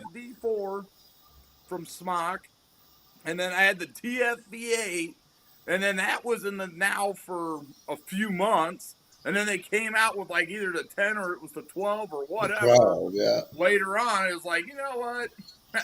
I'm done with this. And then that's when he got me into the rebuildables. My first, I think my first atomizer was the Dead Rabbit. Well, you got to remember when they had the TF-V12, I think it was, they started bringing out the one that had the Baby Beast coils. They started pushing that, and then they just disappeared. And then they kept going on and on and on. TFV12 Prince, the TFV12 Baby Prince. The TFV, or as a big baby with a fucking lock on the top. Yeah. I remember that one. Yeah. I think we all had smoke products at one point, Yep. And then the TFV18, where the coil itself was as big as most of the tanks you've ever had. Oh, I know. Yeah. It was huge. I never had that one. Then right about that time is when mesh coils started coming out, and everybody was getting in the mesh scene. But then people started complaining. "Yeah, I'm drinking a whole 120 milliliter bottle in a day and a half with a mesh tank." Yeah, you're gonna go through it. You can't have everything. Right. A little give and take here. Right. Well, you can get into DIY and make your own liquid. Yeah. That's what I did. I did it. I'm a cheapskate. I can make a penny cry. I can pinch it so hard.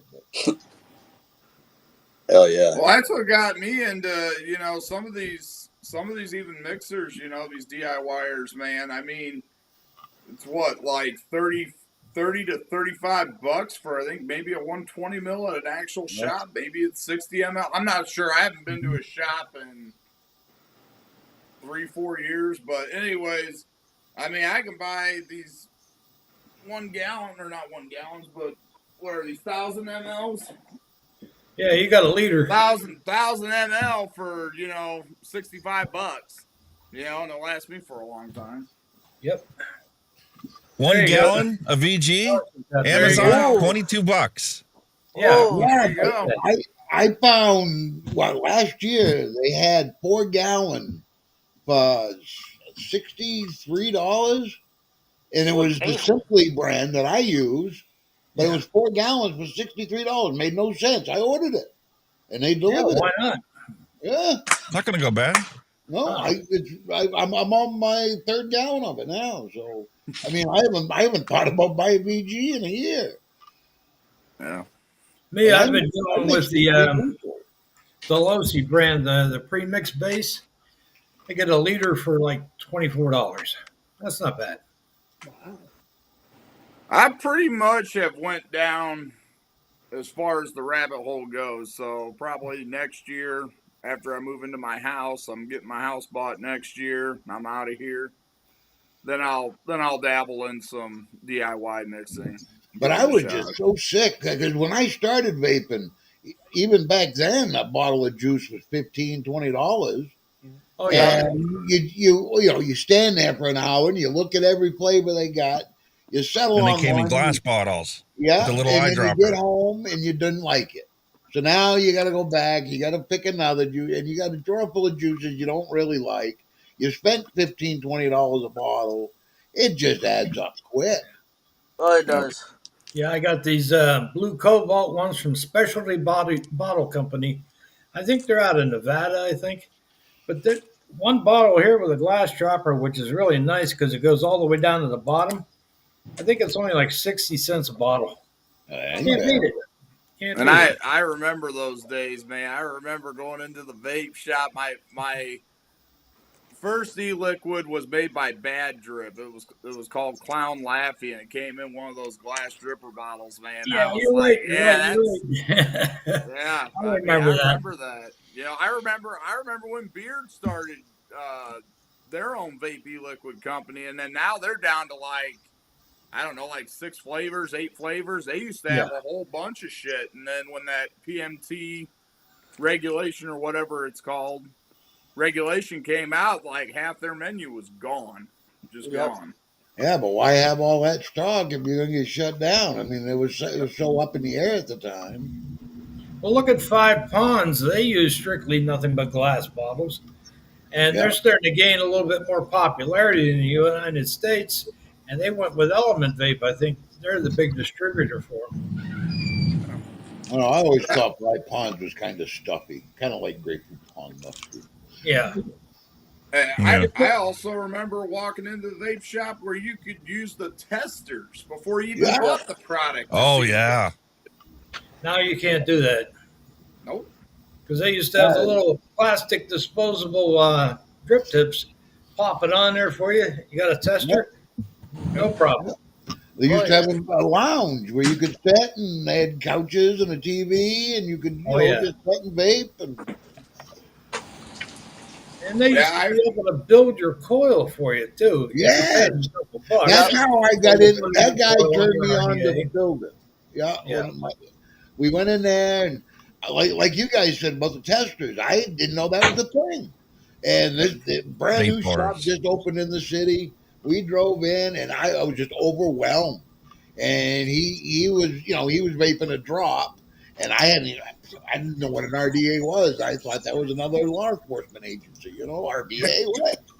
So, and we got to talking. It was a slow day for him. We got to talking. He built one. He let me try it. He said, you could taste the day. I was sold.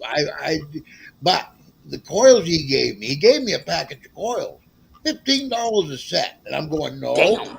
My cheekbone went, no, you ain't doing this. And then I realized, well, shit, you can make your own coils. Buy a spool, 100-foot spool of wire for $9. So I made coil. I did the single round coils, and then I got into the twisted. Then I realized you could buy the Clapton coil wire. I tried making my own Claptons, one-handed. That's not advisable. No. No, not easy. I pulled it off once out of like 40 times I tried. No. That's like I got lazy. I had a nice little machine set up to do frame staples and everything. I created my own little machine, and it worked great. When I started getting lazy, so I started buying the Coilology pre-built wire. Yeah. It's on I like 10 the feet of it Watopo. for $1.50 or whatever. Yeah, the Watopo. 10, you get 10 of them for Yeah. $3. I mean, God, how do you beat that? Yep. Well, the coil wire itself is not the greatest premium wire, so you're going to replace the coil a lot more, but you're not paying a whole lot for that spool. Yeah. There you go. That's how you beat it. Yeah. Came across these on Amazon one day. NNK, NI90 wrapped in NI80. Those are good. 100 coils in a box. $22. Where do they own Well, that? Not bad. What do I'm they well own out stocked. at? Amazon. More coils. What do they own out at?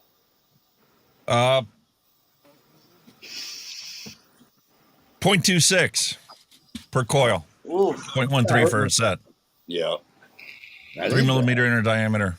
Yeah. Sounds like a decent coil. And the flavor's fantastic on them. Yeah, they're good. Dual or triple core? They're triple fused Claptons. Triple.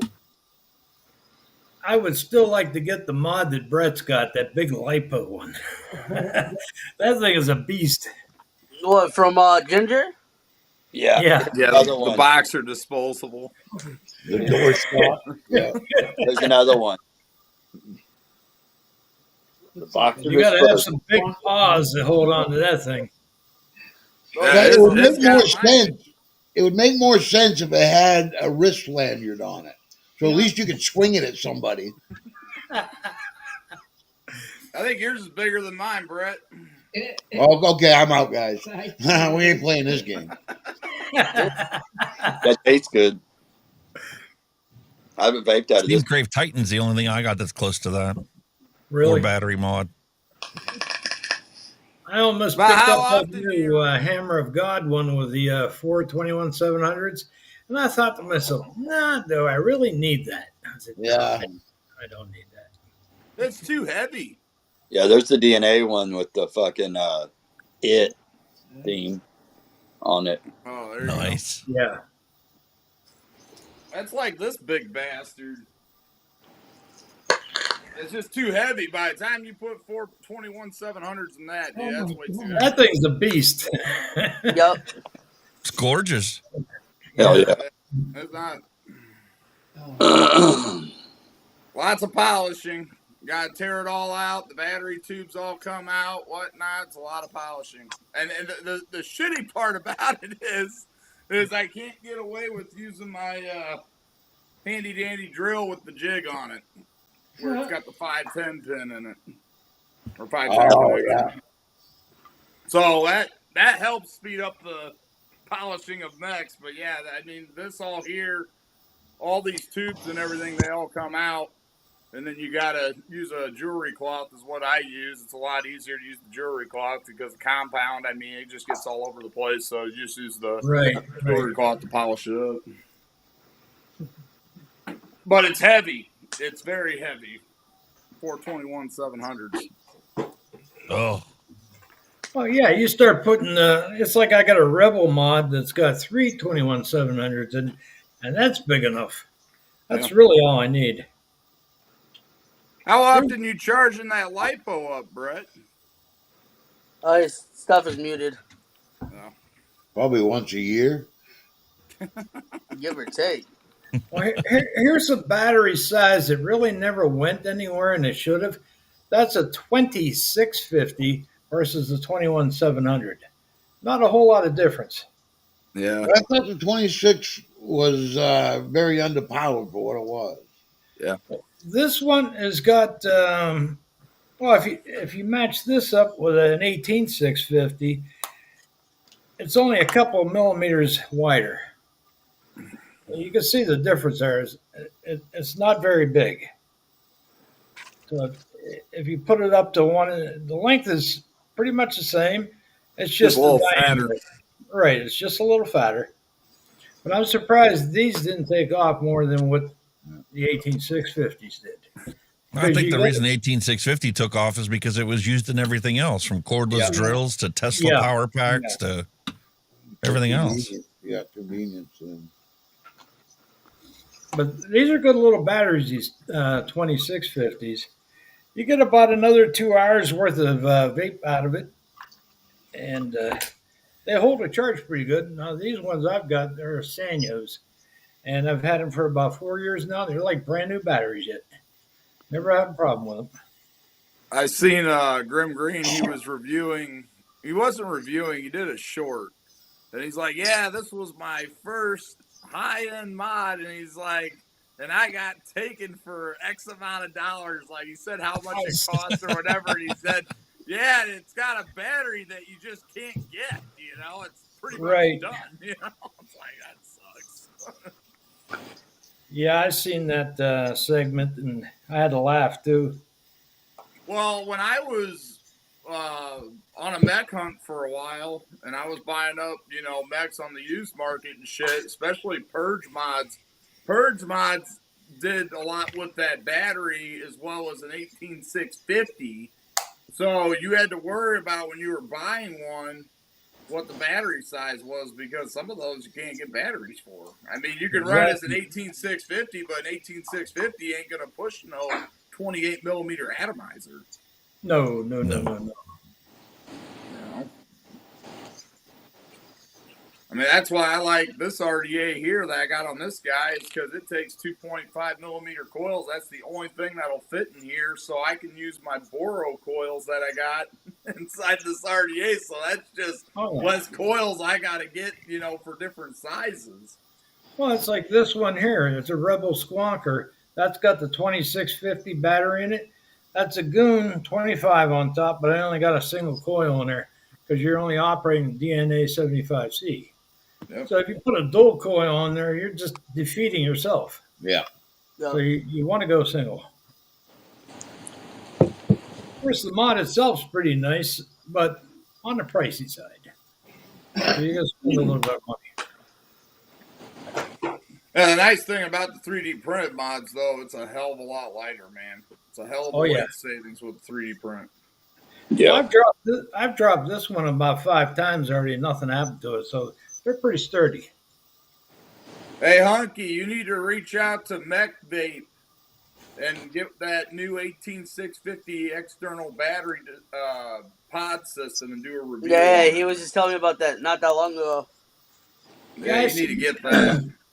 I've seen a review by Jaff Vapes, and I think didn't Vaping Bic do one on that one too? I think Yeah. he was supposed to. I think he actually did do that one, yeah. Yeah. That's a pretty slick little device. I just like the fact that it's external battery, because that's my biggest gripe with That's pod odd. systems.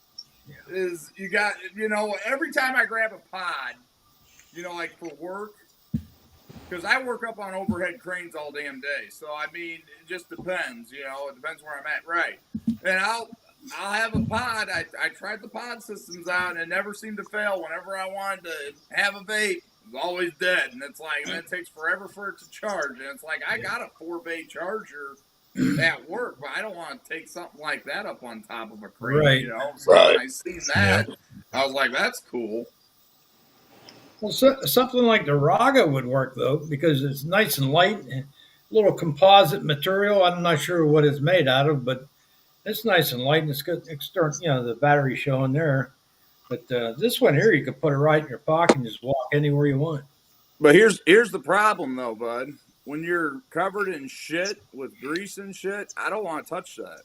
Where if Right. I buy a little $30 pod system that I don't care about, Yeah. I could give a shit less. I'll touch it all day. But Yeah. something like that, I wouldn't want to have. No. So This UL Crown X, it's a pretty good pod. It's got 1500 milliamp battery in there, and the coils last about 3.5 weeks, so that's not bad. yeah, The only problem is, if you look on there, I'm at 45 watts, so I'm going to recharge this baby a lot. That's the only Yep. drawback. I was like, there's a guy at work. He had a disposable. We were working not last night, but the night before last. We were working up on top of this crane for 12 hours, dude. 12 hours. Guy just whips out a disposable. I'm like, well, it must be nice, man. You can have a vape up here on top of this crane, and I'm down shit creek. I can't even, like, motherfucker, you know? And then he gets, we go to break, you know, for a half hour. We come down off the crane and shit. And he comes over to my locker, and he's like, holy shit flavors. And I'm like, God, I got a whole bar in my locker of flavors. I said, yeah, suck to be that pod system. I can change this shit out. I mean, he looked at everything. He was like, man, you got quite the setup in here. Hell yeah, man, because when we're on fuck off time, that's what I like to call it.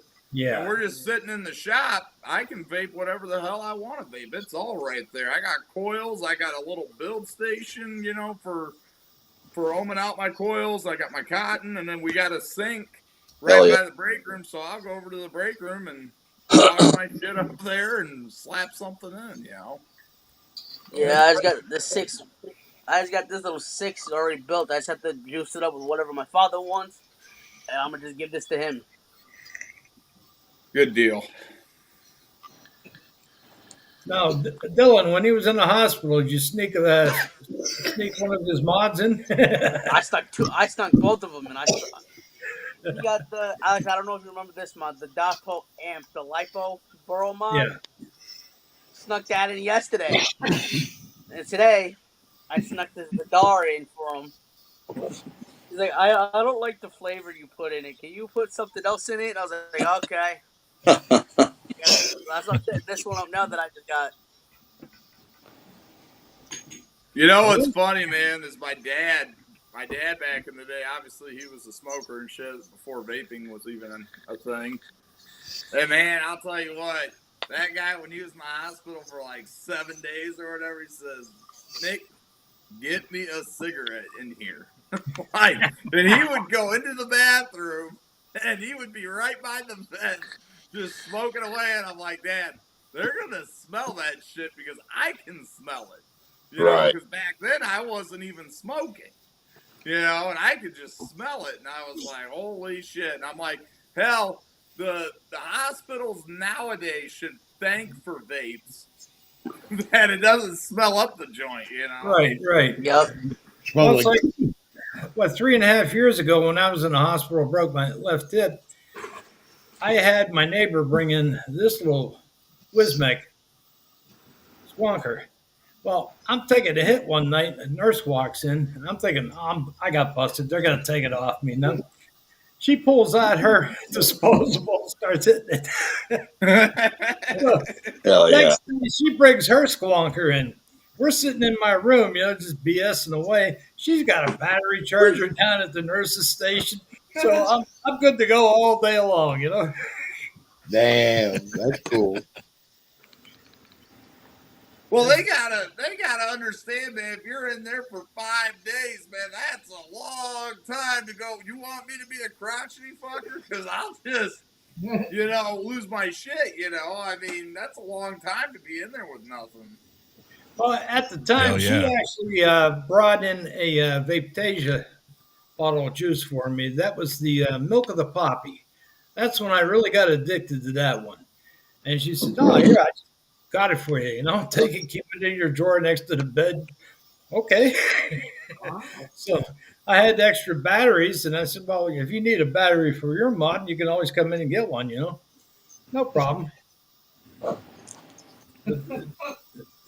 You know, was kinda cool, we were talking to Paris. You know, I mean, that guy, he runs his ass off in that hospital as a nurse. I mean, he's got to be able to sneak a vape in somewhere. Oh And, Yeah, yeah, you he know, carries disposables with him. Yeah. and you know what they're probably doing is hitting the stairwells to go up to the next floor, down to the next floor, and just hanging out there and hit the vape. That would be the best way to do If you do it right, though, nobody really would notice. it. No, Very true.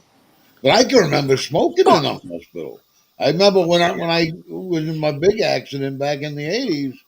Yeah, I can remember we had to go down the end of the hallway. We couldn't smoke in the rooms anymore. But I know when I was still smoking, I had my gallbladder taken out and a little hospital up in the Washington County area. It's called Cannonsburg Hospital.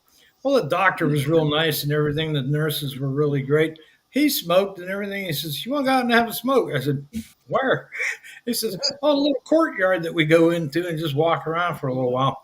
He said, "You're with a doctor. They're not going to say anything to you." So we went out and having a smoke. Okay. But you don't see that in the Pittsburgh hospitals. They have it posted all over the thing. No smoking on the campus, you know? yeah. Now No you go to the smoking big and no hospital in the vaping. city. Yeah, and no vaping. Right. But it's pathetic because you'll see it just across the street, all these wheelchairs and gowns out there popping on a butt. Yep. Well, it's like at the VA hospital, Jim, you know this, they got the little smoke shacks. Yeah. And they have them at all the VA hospitals because when I was taking my dad up to the VA hospital in Pittsburgh, everybody was crowding into those things. And it was just nothing but a huge cloud of smoke. Yep. Same thing with the airports back in the day. It used to be, Oh, yeah. they'd have that one little smoking room. It was only 6 by 6, but you couldn't see across it. It was, oh, yeah. Heck, smell like an ashtray walking out of there.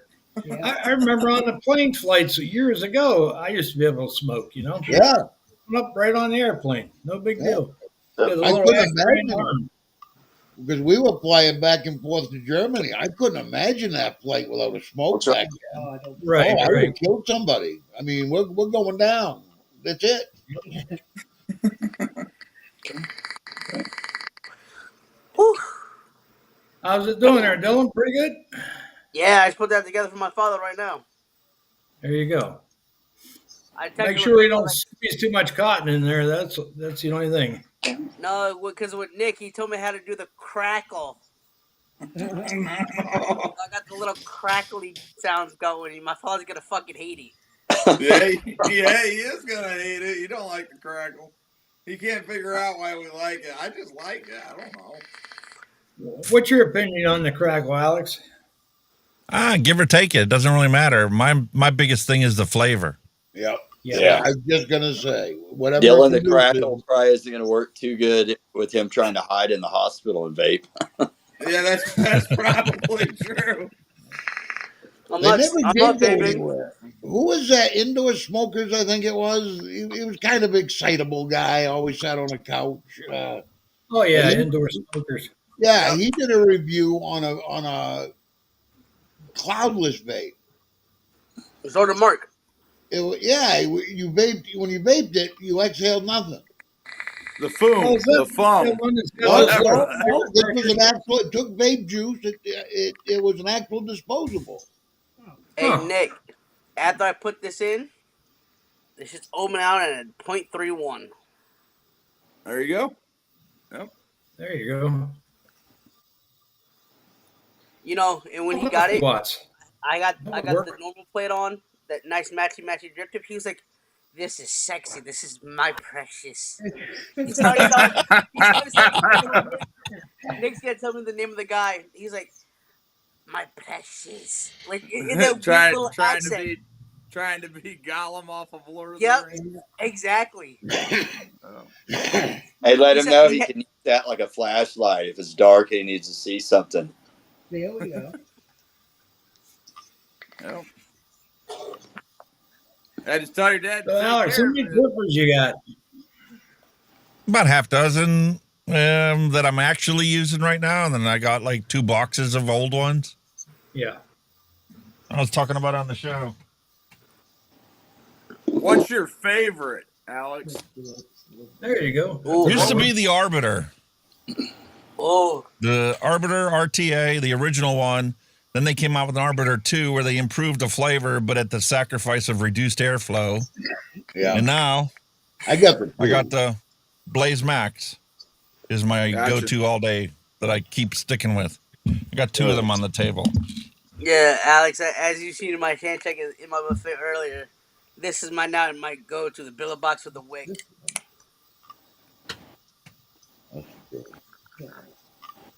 Now, how big is Yeah. that Gone through Blaze hundreds Max? of different ones. How big is that Blaze Max? 30 millimeter. Yeah, What's that hold? About 7 mils of juice? a lot. Yeah. 9 last time I checked for the 9. bubble glass one. And it's kind of like the there was an Aspire one that came out where the bubble glass isn't really like bubble, like the Right. old fishbowl from Freemax. It bubbles out at the top and then comes straight down. Oh, I like that. I like the straight look. I'm a simple lines. I like. I don't want curves. I don't want color. I don't want lights. I just want simple. You don't want that Da Vinci, the Da Vinci No. one where it lights up and it's all dazzling and whatnot? No. And what was that other one? That Man. tube mod they had there that lit up, looked like a rave. You know which one I'm talking about. Oh, the one that could be a hookah. Yep. Right. Oh, the Hookah Air. No, this Yeah. was a tube. It There was you a go. tube mod. Alex got it. Maxis Solo. Oh yeah, there's another one, man. Wow, That's a look at sexy that. mod. Alex is gonna go to a rave with that fucker. Well, I know. You Yeah, guys throw know what I'm the talking about. TFV8 with the LED in it. Every Yeah, time I you got one of those, fire the yeah. thing up and the coil gets power, there's an LED bulb inside with the coil. Yeah. Oh no! It lights I up. always wanted somebody to make an LED drip tip that You know, you can see your coil. You just, that your drip tip shine down in on your coil on your RDA, so you can see your coil and your cotton. through your Somebody drip tip. carries the glow in the dark drip tips. I can't remember who has them. I think somebody in the UK's got them. They're Because fairly I look inexpensive. down in at my cotton. It's like, if I could just had a light, I could just press. Back when I had the Mission Orbit RBA, I had a reactive tank for that, and I got black lights behind me. Well, one night I didn't even know it was reactive, and the one night I was going somewhere or whatever, I left down here, and that sucker, man, that thing glowed for, I don't know, a good few minutes. Just going out to the car, I couldn't believe it. It was glow in the dark, yeah. Oh yeah. And another pet peeve I have, and I'm surprised nobody does it, is an adjustable 510 on your mod. Just a little set screw so you can turn it half a turn one way or the other, so you can make your atomizers airflow line up with the way you like to vape. Because there's Yep. nothing worse than that airflow being lined up wrong. You go to vape and it drips out the air hole, or if you're a purger like I am, you get that hot vape on the chin. No, I don't like that. Oh, But That's if like I the could just- goon. You got to watch when you put the cap on the goon, because if you don't have it lined up right, it's not going to hit right. that's Well, the what I'm original saying Dead is- Rabbit was like that. Yeah. The air holes wasn't indexed, so you could legit be sitting here blowing air right at the side of your wicket. Yeah. Yeah, my first one was the Hunter, the Royal Hunter, and that one had no stop. Oh, you yeah. had to know where your air holes were Yep. at all times. Right. Yeah, Jim, the Squid Industry mods, man, the double barrels, they used to come with these little discs, and I have a whole bunch of them, and I put them under the RDA, and depending on where it'll line up at, Yeah, it'll make it line up a little bit less.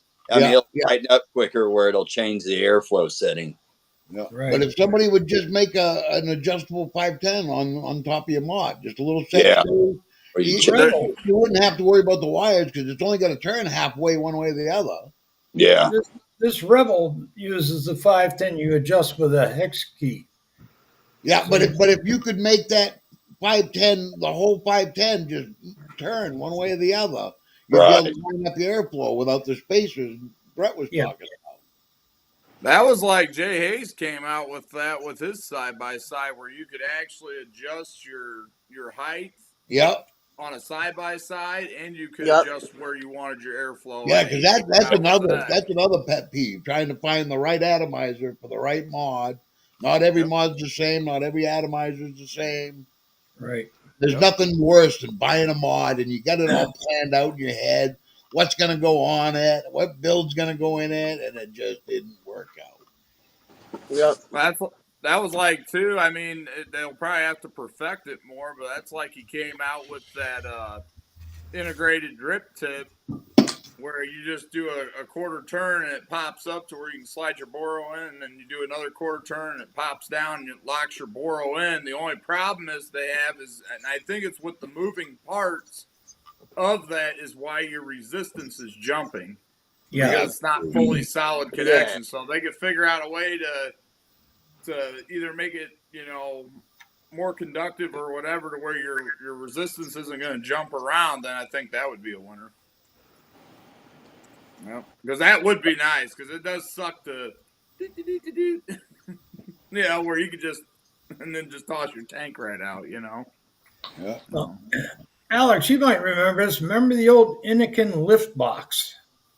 I remember that. No, I don't remember that one from Yeah. Innikin. I do. Yeah, and it was one of those ones that was a squonker, but based on suction. Oh, So yeah. It was supposed to be an inside- automatic squonker. Is that the one you're talking about?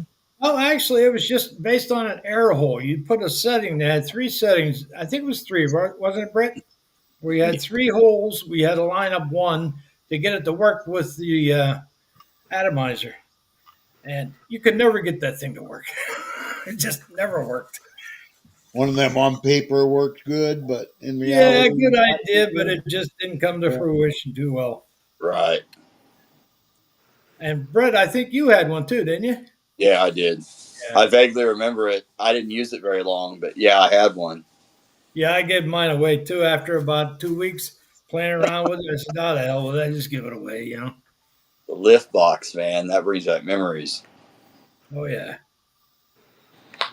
Well, you see innovation coming along all the time. It's just that I think some of the designers have really pushed the limit. Now, Jay Hayes, when he did that little thing with the drip tip, good idea. I mean, that could be perfected. It's just that resistance jump, like you said, Nick, that just kills people. You're looking at the board and it's like, okay, I got a half an ohm resistance jump. As soon as I touched it, it's like, what's going on there? Right. And it's not the board. It wasn't the evolved board. It was just that drip tip. Yep. Yeah, it's just something that needs, further development. But I mean, that would be Right. nice, because I mean, there's times, like, especially if like your Boro tank's leaking and you're trying to get it out right now. Oh, hold on a second, I'm unthreading it. Where you can just do the quarter turn, pop it right out. Well, I think the condensation buildup in the Boro tanks, that turned a lot of people off for the longest of time of getting a Boro device. Until they Yep. start realizing it's a natural occurrence. Yep. yeah, but you see, now that doesn't make sense to me because I'm the kind of guy, I'll take my atomizer off once a day and wipe it down and clean it up. I do the Yeah. same thing to my burrows. I'm sitting here watching TV. Why not sit at my desk? I just take the burrow out, wipe everything down, make sure nothing's getting on the board, on the buttons, put it back together. It takes me 2 minutes. Yep. Well, and then like a lot of like my BMM 38 mod, that's exposed on all 3 sides, so it takes roughly about 2 days before I got to pull the tank out and clean in behind it and whatnot. But like if I have my billet box, like Dylan's got, especially because he's using the G10 panels, so all you got is that airflow in the front, so it's gonna condensate bad. Yeah. Now, But like Brian said, it just goes with the territory. Get over it. Yep. It's like you're forever going to have sticky fingers from juice. You're forever going to, it goes with the territory. When you were Right. smoking, you had yellow fingers. You had burn holes in your shirt, Well, I think we've all done this before. Even when Alex will tell you this too. You got your scale ready to go. You're mixing, and all of a sudden you bump. You lock it. Oh, Yeah. You can't avoid it. It's Right. gonna happen. the It's first Right. time I tried to mix a large volume, because my all-day vape, I mix 500 mils at a time. Well, my scale doesn't weigh that much at a time. right. I buy them little. I go to the dollar store and I get them little solo shot cups, and I measure my flavorings in the shot cup to the capacity, and then I pour it in the bottle. Then I'll measure the next flavoring, and that's how I do it. And I had a whole shot glass full of flavorings, the last of the mix. I already got the rest of it mixed. And like you said, you bump. I got Ooh. 2 different scales. I have one that I use on the show all the time that I originally got with my Liquid Barn starter kit. And then I've got a big size scale picked up on Amazon on sale for like $28. And that one I can legit mix a full liter bottle of liquid. Right down to the 100th. Yeah. Wow. I guess I never looked. I for know these my little scales. kitchen scale that I picked up off of eBay. I think that does a gallon. You could put a whole gallon on that thing. No, give him a I background. mean, it's very I- accurate. It costs a lot of money, but I like the little mixing scale that I got off of Amazon. It's got the little calibration weight to it. Yep. That's pretty nice. Yeah, no, I got So one. if at you're the ever head in shop. doubt, you throw that weight on there. But if you don't, anybody that's listening, if you don't have the calibration weight, you can use a quarter. 'Cause I think a quarter is 0.26. Yep, there it is. He's got one. Nickel 5 or 0.5 or something Yeah. like that. But then again, you really, as long as your scale's consistent, it really doesn't have to be, dead on balls accurate as long as it's consistent. Because whatever Yeah. you think whatever you perfected your recipe on that scale was, it's going to come out the same. Yep. Right. So Well, you remember when you first started mixing, though, we were using syringes. Oh, no, that didn't last but a couple weeks. No. That lasted 2 I days. still use with a me. syringe That's for what my the neck. hell it is. In fact, I still got the pipettes and the syringes and everything in the drawer, in the back of the drawer. The first ones I ever bought, I never used them up. Well, what I did on my big syringe, I repurposed it. I'll mix a 50-50 solution of hydrogen peroxide and distilled water, and I clean my ears out with it, and then I wash it out with the big There you syringe. go. It works. Right. I didn't waste anything. You can also use the big 20 mil ones with the blunt needle as an injector for your roast. Oh, yeah. That's a good idea there too, Jim. Yeah, So, my Alex, hands, Fill it full of water and piss off the wife. my hands get a little bit too shaky to be playing with the big bottles. I'd rather do the little ones. So, Alex, when you first started your studio, how long did it take you to put your whole studio together? Well, my first studio when I first got started on YouTube was actually just a desk in my bedroom. One camera, one microphone, and it was actually perfect because I was talking into the big open room. My bedroom's actually twice the size of this bedroom that got converted into the studio. And I found out the hard way when I came in here and I started recording. I'm like, I was getting all kinds of reverb in this room because the room was so small.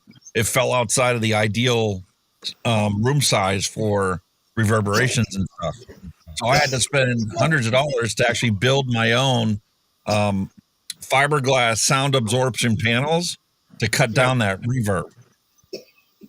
I got So you. you're not just So it's been a slow process, but Legion Vapes is the one that got me into thinking things differently than most people. Most people are like, listen, you make a plan. This is where my studio is going to be. This is what I've got to buy to make it all work. He's like, just focus on making one improvement every single week. Doesn't matter, doesn't need to be big. It just needs to be one improvement a week. You do that 52 weeks in a row, and you will end up with something that you never even thought you could accomplish. Yeah. And I've been doing that now for the last 5 years. That's how I got to this studio that I have. Nice. I like, Very nice. If you noticed on Mark Fagan's studio setup, he's got the baffles up on the walls, and they're fairly cheap too. So that really does help from that reverberation. You got to have something to absorb that sound. The biggest thing is to have a big room. If like you had a basement, a basement would be perfect because you would hardly need any sound treatment, because by the time the sound makes it all the way to the other side of your basement, comes back to your microphone, you're saying something completely different. The problem is when you get in a small room that's like 8 by 10, and like you, as soon as you talk, before you finish your syllable, it's already back at the microphone as an echo. Oh yeah. Hey, we just had look at chat. Mr. Vapin Fagan has joined in on chat. So Oh, that son of a mother. And I sent him a link to come in earlier, too. And we were just talking about you, Mark. But getting back to what I was saying before, and it's nice that Nick is going on Vaping Big Show this week. And that's a good idea, and I think we should see more of that, expanding across the globe, because we're all in the same community. And none of us are going against each other for any purpose. We're not competing with each other. We're just promoting good harm reduction, and we're just talking amongst friends. And there's nothing wrong with having people just jump in between shows, and it promotes the other shows too. It's a good idea. Yeah, I Definitely. just got done ordering me a build tab from Stu over at Vape Smarter, so that's already on. Oh yeah, there you go. Yeah. I've seen some of Vape Smarter's mods that he's got, the mech mods. Stu's got some nice ones there, and they're very reasonable too. Yep. He's got some really good ones. Yeah, there. he's reasonable, and it's all one-off stuff that he makes. So I mean, he does the mechanical mods, he does the regulated mods, he does the Boro mods. I mean, he does it all, and he's just a good dude. So I was just like, well, I want to get one of those nice build tabs. So I ordered one. I saw one. Somebody sent me one on Facebook, a link to one. He's like, you got to check out this build stand. I took a look at it. Then I jumped to their website. They wanted $1,500 for this build stand. I'm like, I'm sorry. You're freaking insane. 1,500 euros for a build stand. What's a DNA board? Okay, that's $100. What's the other 1,400 for? Yeah. I wouldn't give him 100. Creativity, Alex. There we go. I got dropped off here momentarily. It's Now this one was, I think it was 300 total shipped is what I paid for it.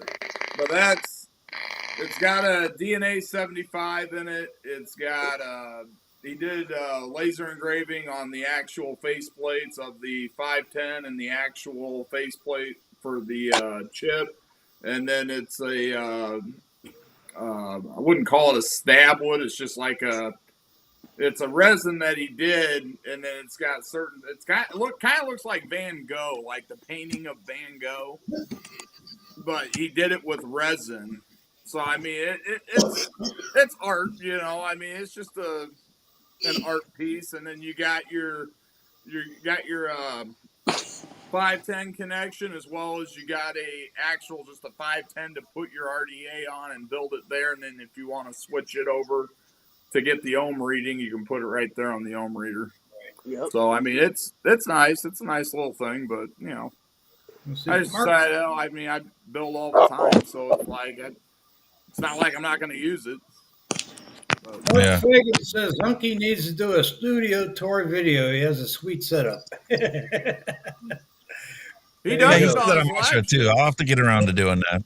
Yep. Yeah, you do have a good setup. I like that. I like the neon sign live on air. That's a good one. Wife Yeah, bought me that's that pretty for cool. Christmas 2 years ago. There you go. I just like it all, man. I mean, everything. I mean, I like how he did the wall. He does the lighting. It looks good.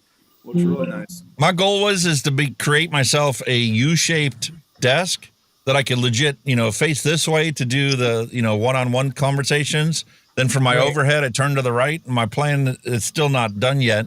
Is behind me. I'm going to be able to do coil building. I ordered a lathe, a spinny lathe from a guy over in Germany, and we're going to have another overhead set up there for coil building. There you go. That's pretty cool. I like Legion. And you're talking about Legion over in Australia, right? Yeah, Steve. Yep, with Birdman. Yep. Yeah, he's a good dude. He is a good dude. That sucks. They can't review nothing. They can't do nothing. I mean, he's Yeah. That's completely ridiculous. channel, dude. Messed up. Yep. That's really messed up, and especially when you go AVS live show. He's doing it Sunday at about 2:30 in the morning here. It's a shame they can't review anything. They could just talk about it, and it's gotten to the point where they're getting so restrictive over there. It's just goofy. I mean, it's like, they got fire bombings at tobacco shops. It makes no sense. It really doesn't. It's beyond clown world. Yeah. Yeah. That's exactly what it is. I'll tell you what, man. That Birdman, he knows his Ohm's law. I think he did, what was it, 8 stack or 6 stack? Yeah. I don't know. It was a long ass cane, dude, and it was a stacked mech bot. I was just like, holy shit. My God. He's the king of mechs. Oh, for sure. For sure. Well, you remember that one clip that we seen Jay Hayes? He had that one stack thing. I was like 40 of them there. Oh man, I would have choked to death on something like that. That would have been too much of a hit. I love cloud chasing, man, but I mean, some of these guys with some of these lipo mods, man, you see them hitting them. It's just like, good God, like my lungs can't take it. Not that much. Well, it's like Brett's mod. Oh. Brett's got the Ginger Industries mod there, the lipo, the big one. That's the one Batman used to hit at 400 watts. I don't know if you remember Batman doing that 400 watt hit, but that's a lot of wattage. Yes, that's a lot of heat. Yep. Yeah, I couldn't take that. That's way too I much. think Brett could do it. Oh, he could. Here's a big one. Wow. Wow. Def mods. Yep. Now, if you had about a third of that, that'd be a nice mod.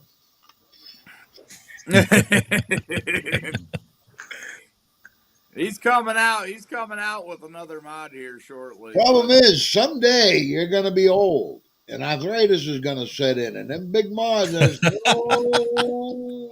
not so comfortable no more. That's happening to me right now, Jim. I'm 65, and I just did a bone density test yesterday up at PA, and then I drove back down. I got the results today. They said, good news, you don't have osteoporosis, but you have osteopenia. So that's thinning of the bones. I'm trying to figure out what's the difference, really.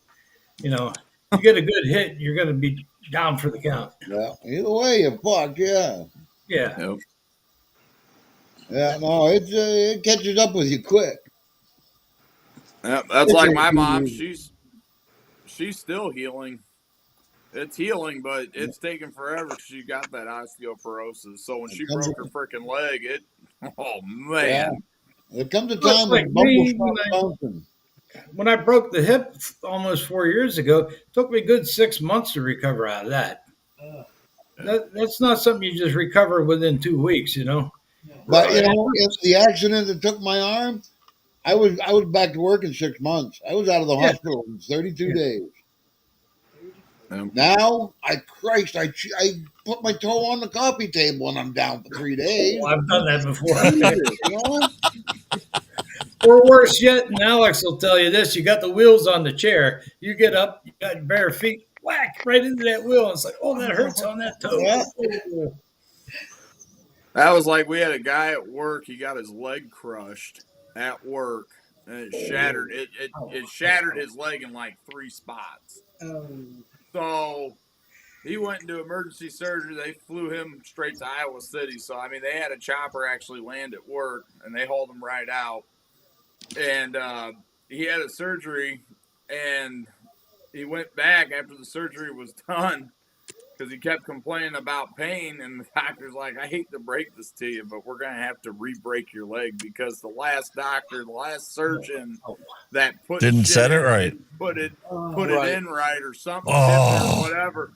And I told him, I said, that's when I would have grabbed that motherfucker by the neck, and I would have said, do it right the first time. This is bullshit. I'd be asking, is the limp that bad? Really?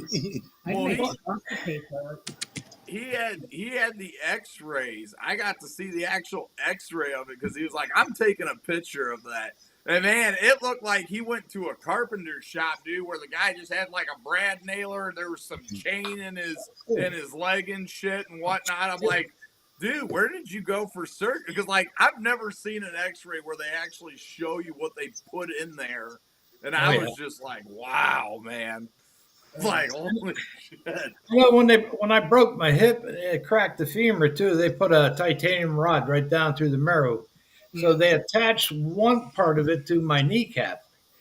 So they got me into therapy like 2 days after the surgery, and I'm hobbling along and I'm feeling a lot of pain. I said, "There's something wrong here," you know. So they X-rayed it. Well, the screw was backing out, so that's what was causing all the pain. So they had to open me back up and put a new screw in there, and they had to cement it in with some type of glue that they had. And I was gonna say a little Loctite would have gone a long way. oh yeah, I Man. just wish they would have done it right the first time, you know. You get the money. But I was Yeah, in the hospital. I was in the hospital that left a lot to be desired. Put it that way. Yeah. And it was one of those hospitals where they had the reclining chair in your room that was on wheels. They would take you out in that to go take you down to the therapy room. Oh, okay. Yeah, I bet. That's the hospital I used to go to as a kid. Yeah. Yeah. Old style hospital, you know, they kind of improvised. Yeah. But that as you get older, though, you got to realize that your body is not invincible anymore. You're going to feel it. Well, especially if you were stupid in your youth. Yeah. Yeah. Yep. Pay for shit you did 20 years ago. Oh, yes. Well, you remember when we were kids, you were invincible. You could ride on your bike, go over cliffs and everything else, and Oh, pick hell up yeah. your kneecaps and never have a problem. But as you get older, it starts to hurt.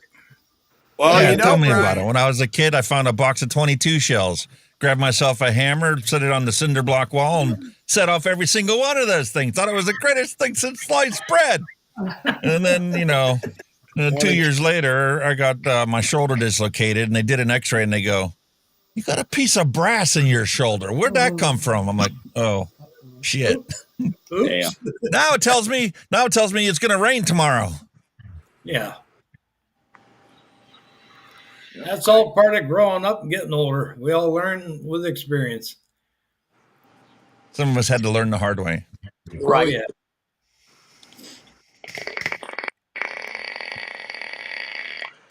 There we go. Thought we lost you there, Jim. It booted me out. Yeah, I had that happen on me earlier, so must be a weather problem. Sounds like it. I know we're expecting the whole weekend's supposed to rain. 70% chance. That's no big deal. Yeah, we got- Summertime's coming. I say let the weather come. I can't stop it. That's it. You can't change what you can't change. That's it. Exactly. That's why I just completely- stopped trying to get Dylan to smarten up. Yeah.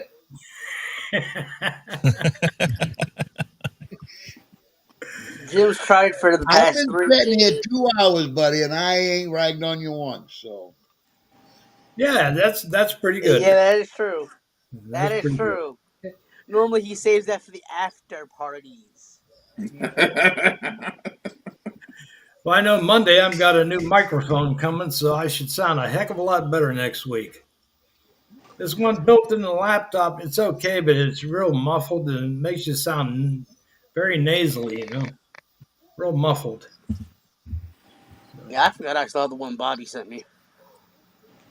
I got yeah, I to- want to buy more stuff for down here, but it's like, man, if I'm moving next year, I really don't care to buy any more. In fact, I'm going to be doing some spring cleaning and some fall cleaning to offload some of this shit, so I ain't got to lug it all. Well, here's what you do, Nick. And what I did was on a couple boxes, I paid UPS to ship it down to here. And I would just go pick it up over at UPS. So that was a hell of a lot easier for me to do that There than you try go. to lug everything down. Well, here's the thing, Brian. I'm gonna jump the border. I will be leaving Illinois and jumping over to Iowa, but Iowa is only like 15 minutes to get across the bridge up over into Iowa. That's where I'm moving to.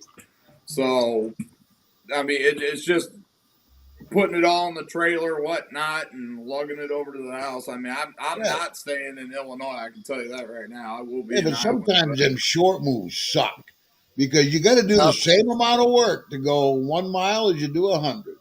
Yep. When are you moving, Nick? Next year after contract, once the union contract goes through, and I know I still got a job, that's what I'm buying.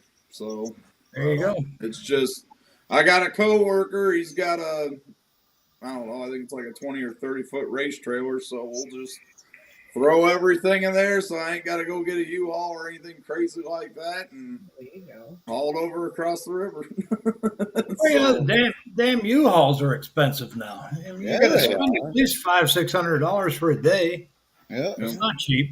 It's They not tell cheap. you 1995, as low as 1995, that's a half hour. And unlimited. Yeah. Or an hour. Yeah. If you can find the vehicle that says 1995 on it, that's one of them little box vans, you know. Yeah, no, they They're got not them very- up here. The lows, you know, they got the trucks 1990 as low as 1995, and yeah, it's for an hour. From the time you leave Yep. their yard, you got to be back. Yep. They start timing you when you're at the register signing up for this. So But as soon as you I leave, you've suppose already got that- 2 hours in. For the hipster or the yuppie that doesn't have a truck or doesn't want to pay a delivery fee, you know, Yeah. it's good enough to get a refrigerator home. And Yep. I contacted a moving company. They wanted $1,250 to go from Pittsburgh, Pennsylvania to Wheeling, West Virginia. I thought to myself, my God, that's ridiculous. yeah, I'll So haul a me and trailer. my buddy moved everything down, you know. Yep. Next time Yeah, I I'll never- move, I'm not taking anything with me next time. Just taking my vape gear, my laptop, my microphone. Everything else is gone. I'm just going to give it away. I'll just buy new. I'll tell you Well, what, with Mom. Nick, when I sold my house, I had a 5-bedroom house, 5.5 baths, big, huge place. Yep. I sold it. I left all the furniture there for the couple buying it, and they had tears in their eyes because they couldn't afford to buy new furniture on top of the mortgage. And I said, I'm not going to take it. What am I going to do with it? I'm going to an apartment, you know. So that's what I did. I just started buying new again. That was like when Mom and Dad got divorced. Dad fucked his back up, and we already sold the house. And here we are. We're moving all the way out to Colorado. My brother, he lived out in Colorado, and Dad wanted to move out there. So here we are. You know, the divorce happened, so everything was on Nick to get everything moved to the freaking truck. And I'm like, good God.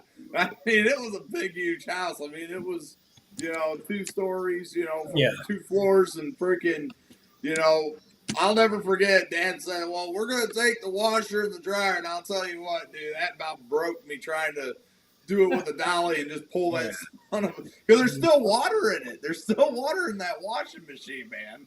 Oh my But yeah, God. I mean, They're still heavy, loading up though. the truck all by myself because I mean his back was screwed up. So luckily I was able to call a buddy over to the house, and me and him, we completely loaded that whole house up in a Penske truck. Right. You know? Yep. Yeah. Don't think I'll ever buy another house, though. That's too much maintenance, too much upkeep. Yep. I'm looking towards my future, thinking sooner or later they're going to develop the woods behind me. I'll wait No till the doubt. price is right, sell out, and just move into some retirement community somewhere. Oh yeah, that's. I don't way do to- anything. I don't go anywhere. I'm a hermit, so I don't Right. do much. Well, Pittsburgh's looking nice there, I mean, you could move in with Hunky Vape and, have his whole shop set up for him and whatnot on the weekly. That's what I'm saying, maybe. There's plenty of towns around me here that are dirt cheap. You can buy a house for like 20 grand. Damn. Damn. I just can't. This place has bring been myself thinning to out leave for the room. decades. Yep. Yeah, I just can't bring myself to leave.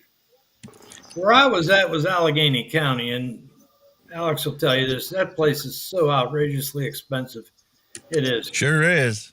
They You're gentrified all of downtown Pittsburgh. You know, it used to be just cities like Shadyside that got, gentrified. Now the whole area of downtown Pittsburgh's like that. Yep. But you move outside of Pittsburgh, move north of Pittsburgh in Westmoreland County here, Pitt's ass cheap.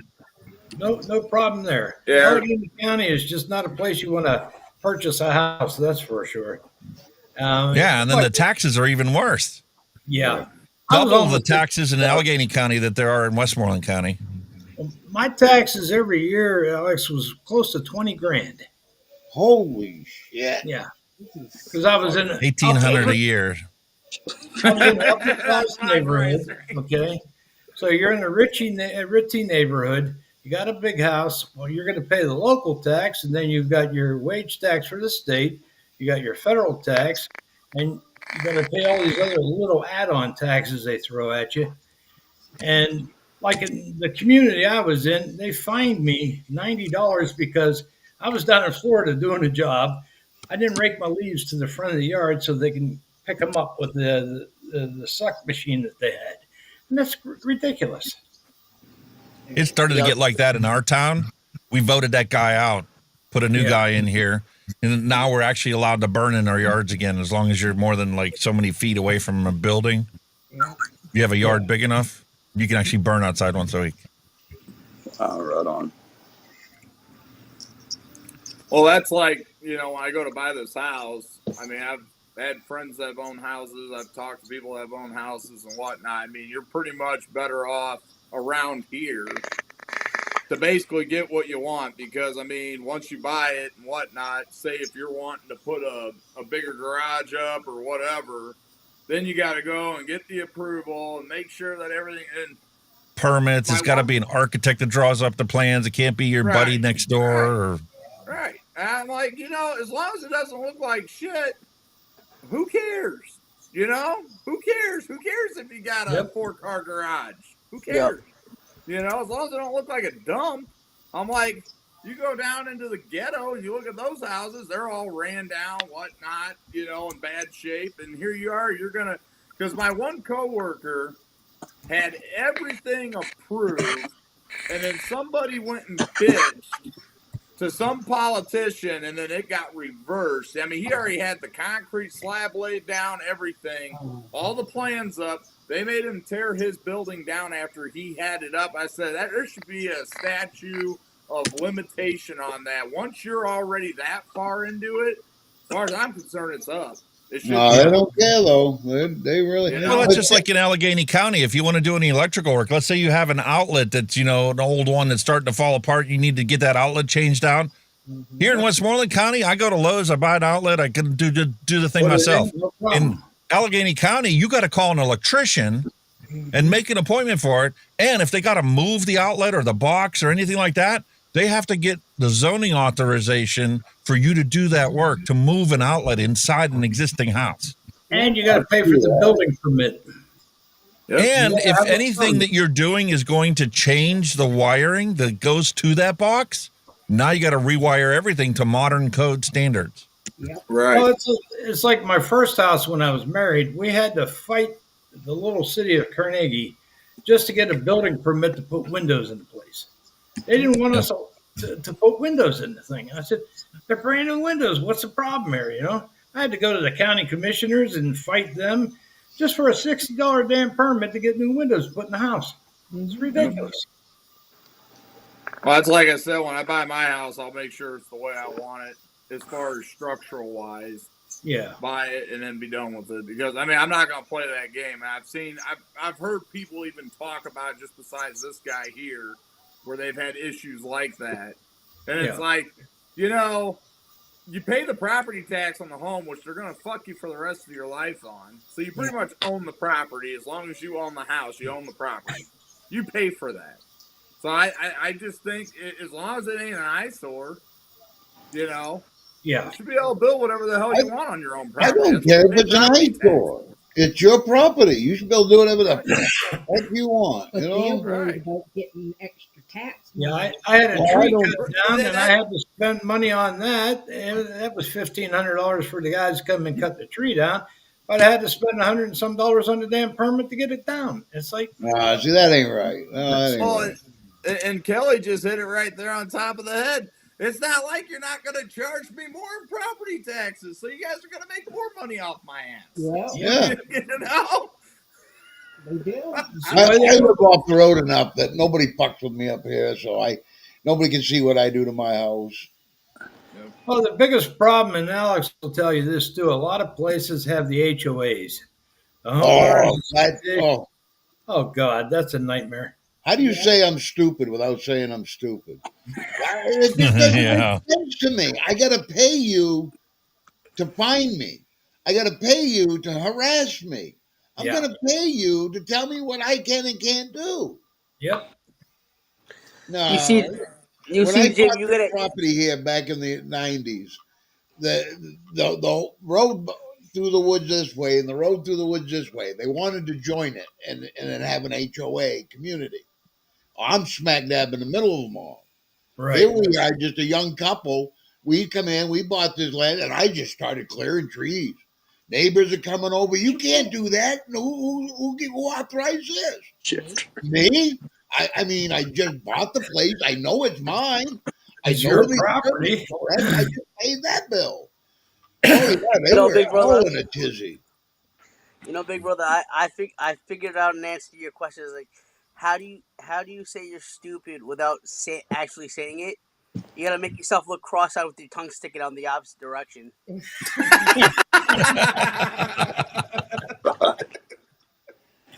No, I Mark, don't understand hey, the HOAs. I don't. hey, don't but understand. listen, with that look, Mark pulls it off on a daily basis. Well, I like Mark's thing, HOA, hell of an anus. I thought we weren't picking on Dylan. Hey, That's a listen, good one, Mark. that's why Mark always shows his colonoscopy pictures. He says that shit looks like it's pink. It looks good. I got to talk to whoever changed the procedure for colonoscopies is on my shit list. He's going to die. Whoever changed the crap stuff you got to drink. Oh my God, that's so nasty. Well, Jim, why don't you do what I do? They have those little cards now that you send in the mail. You do everything at home. You know, after your movement and that, you give you these little brush kits and you just dab it onto the card, tape it up, and send it off. Yeah, but the way my doctor explained it to me, for one, I show possible cancerous cell possibility, whatever.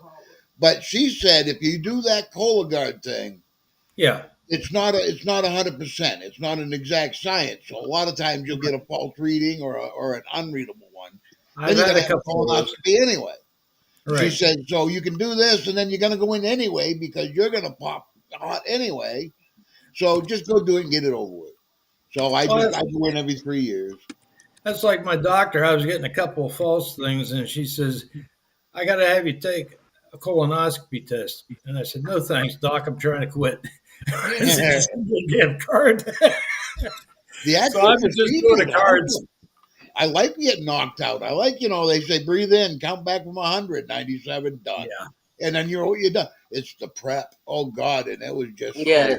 It used to be you popped a bunch of Dunkelax, you drank some Marilax with Gatorade, and that was bad enough. But this stuff that they sent me in the mail, and they specifically said you couldn't mix it with juice. You had to mix it with water. Right. You know, every time you my have father to drink a glass of it every half hour. And you're just dreading that alarm going off. You know you got to drink another glass of it. You know, every time my father hears, and I'm not trying to shit talk my father, every time he hears the word colonoscopy, he thinks of a tree trunk being shoved up his ass. Yeah, but it's not like days of old. My first one, they didn't knock you out. It was uncomfortable. But now you're out. I mean, there's no remembrance of nothing. The worst part about the colonoscopy is the embarrassment when you go into the damn pharmacy and you're carrying this jug off the counter, walking through the store, and everybody's going, I know what he's going to do. That's a VA sends it to me, so yeah. Oh, man. Like, I know what the fuck he's going to go through later. Yeah, that's gonna hurt. That is definitely gonna hurt. Oh, that's amazing. You know, it's probably some sick bastard. You know, there's probably some way where they can make it better than what it is, but the guy's probably like, we'll see how many idiots do this. Yeah. You know? Look what I can make them do. Right. And you got to remember, the pharmacists have you on camera. They've got it all recorded. So they're probably laughing at the end of the day. Look at this guy. You know what he's going to go through. Dance, little monkey. Oh, man. Let's So- see. We're so, approaching Alex- 2 hours and 30 minutes. I don't know if you guys wanted to wrap it up or not. I just got one more question for Alex. All righty. Sure. So, what did you do before vaping? What was your profession before, or if you're Paramedic. still working? Oh, paramedic. God bless you. Ooh. I'm The alive paramedic for today over because of 15 years, paramedic. worked out of the hospital on the paramedic response truck because a lot of the ambulances around here are basic life support only. Just 2 EMTs show up. A lot of volunteer ambulance services around here. So I was a paramedic on the hospital response truck. And then when we were not on calls, we were working in the ER with the nurses. God bless okay. you. I have respect for anybody in the medical field. Absolutely. Yeah. Absolutely. Uh, Yeah, I'm you, just everybody. curious. God bless anybody that's got knowledge of the medical field, because those people go through a lot. They really do. well, When the shit hits the fan, I want to be with you. That's Well, why a lot of before the stuff I talk about, I talk about it from a healthcare perspective because Yeah. I know it firsthand. I've dealt Right. with patients and heart attack victims and car crash victims. And as a paramedic, you do everything that the emergency room does. In the first 30 minutes, you're in the emergency room. We could do Oh, it in yeah. the ambulance. Yep. I just have I have a question for Jim. Yeah. You have a joke for us? Do I have a joke for you?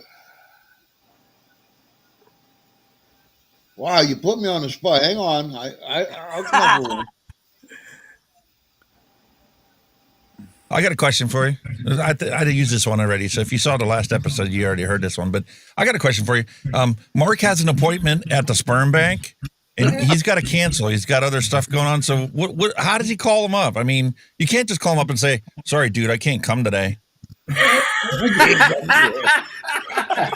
are you supposed to cancel it? Oh, Hey, that Dylan, was good. have you ever ate at the Y? Nope. I heard they got some good food there. I wouldn't know.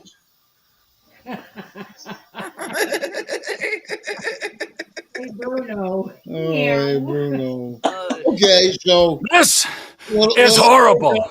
Little Johnny goes up to Mama and says, "Mama, how come I'm black and you're white?" She goes, "Shut up, kid. I remember that party. You're lucky you don't bark."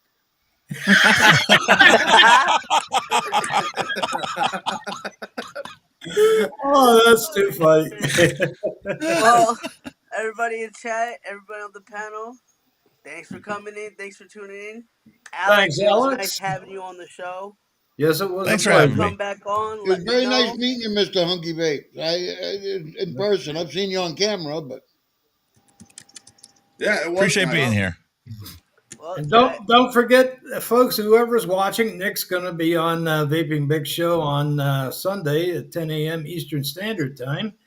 And Yes. we appreciate Vic having you on, and that'll be nice. And Mr. Hunky Vapes, thank you for joining us, sir. It's very also, much You're everyone tune into Devin show later on. Devin 8 Jeff. p.m. yeah. Yes, 8 p.m. Eastern time. Shit, it's gonna be a lot of fun. There we go. Called the Chill Vapor Show. Well, Yep. well, folks, Yes. peace out. Have a great day and be safe Okay. and keep on vaping. say it Have for a Have a everybody. good one. All righty. Bye-bye. All right. Bye bye. And that the stream won't end. Yeah. I don't know why.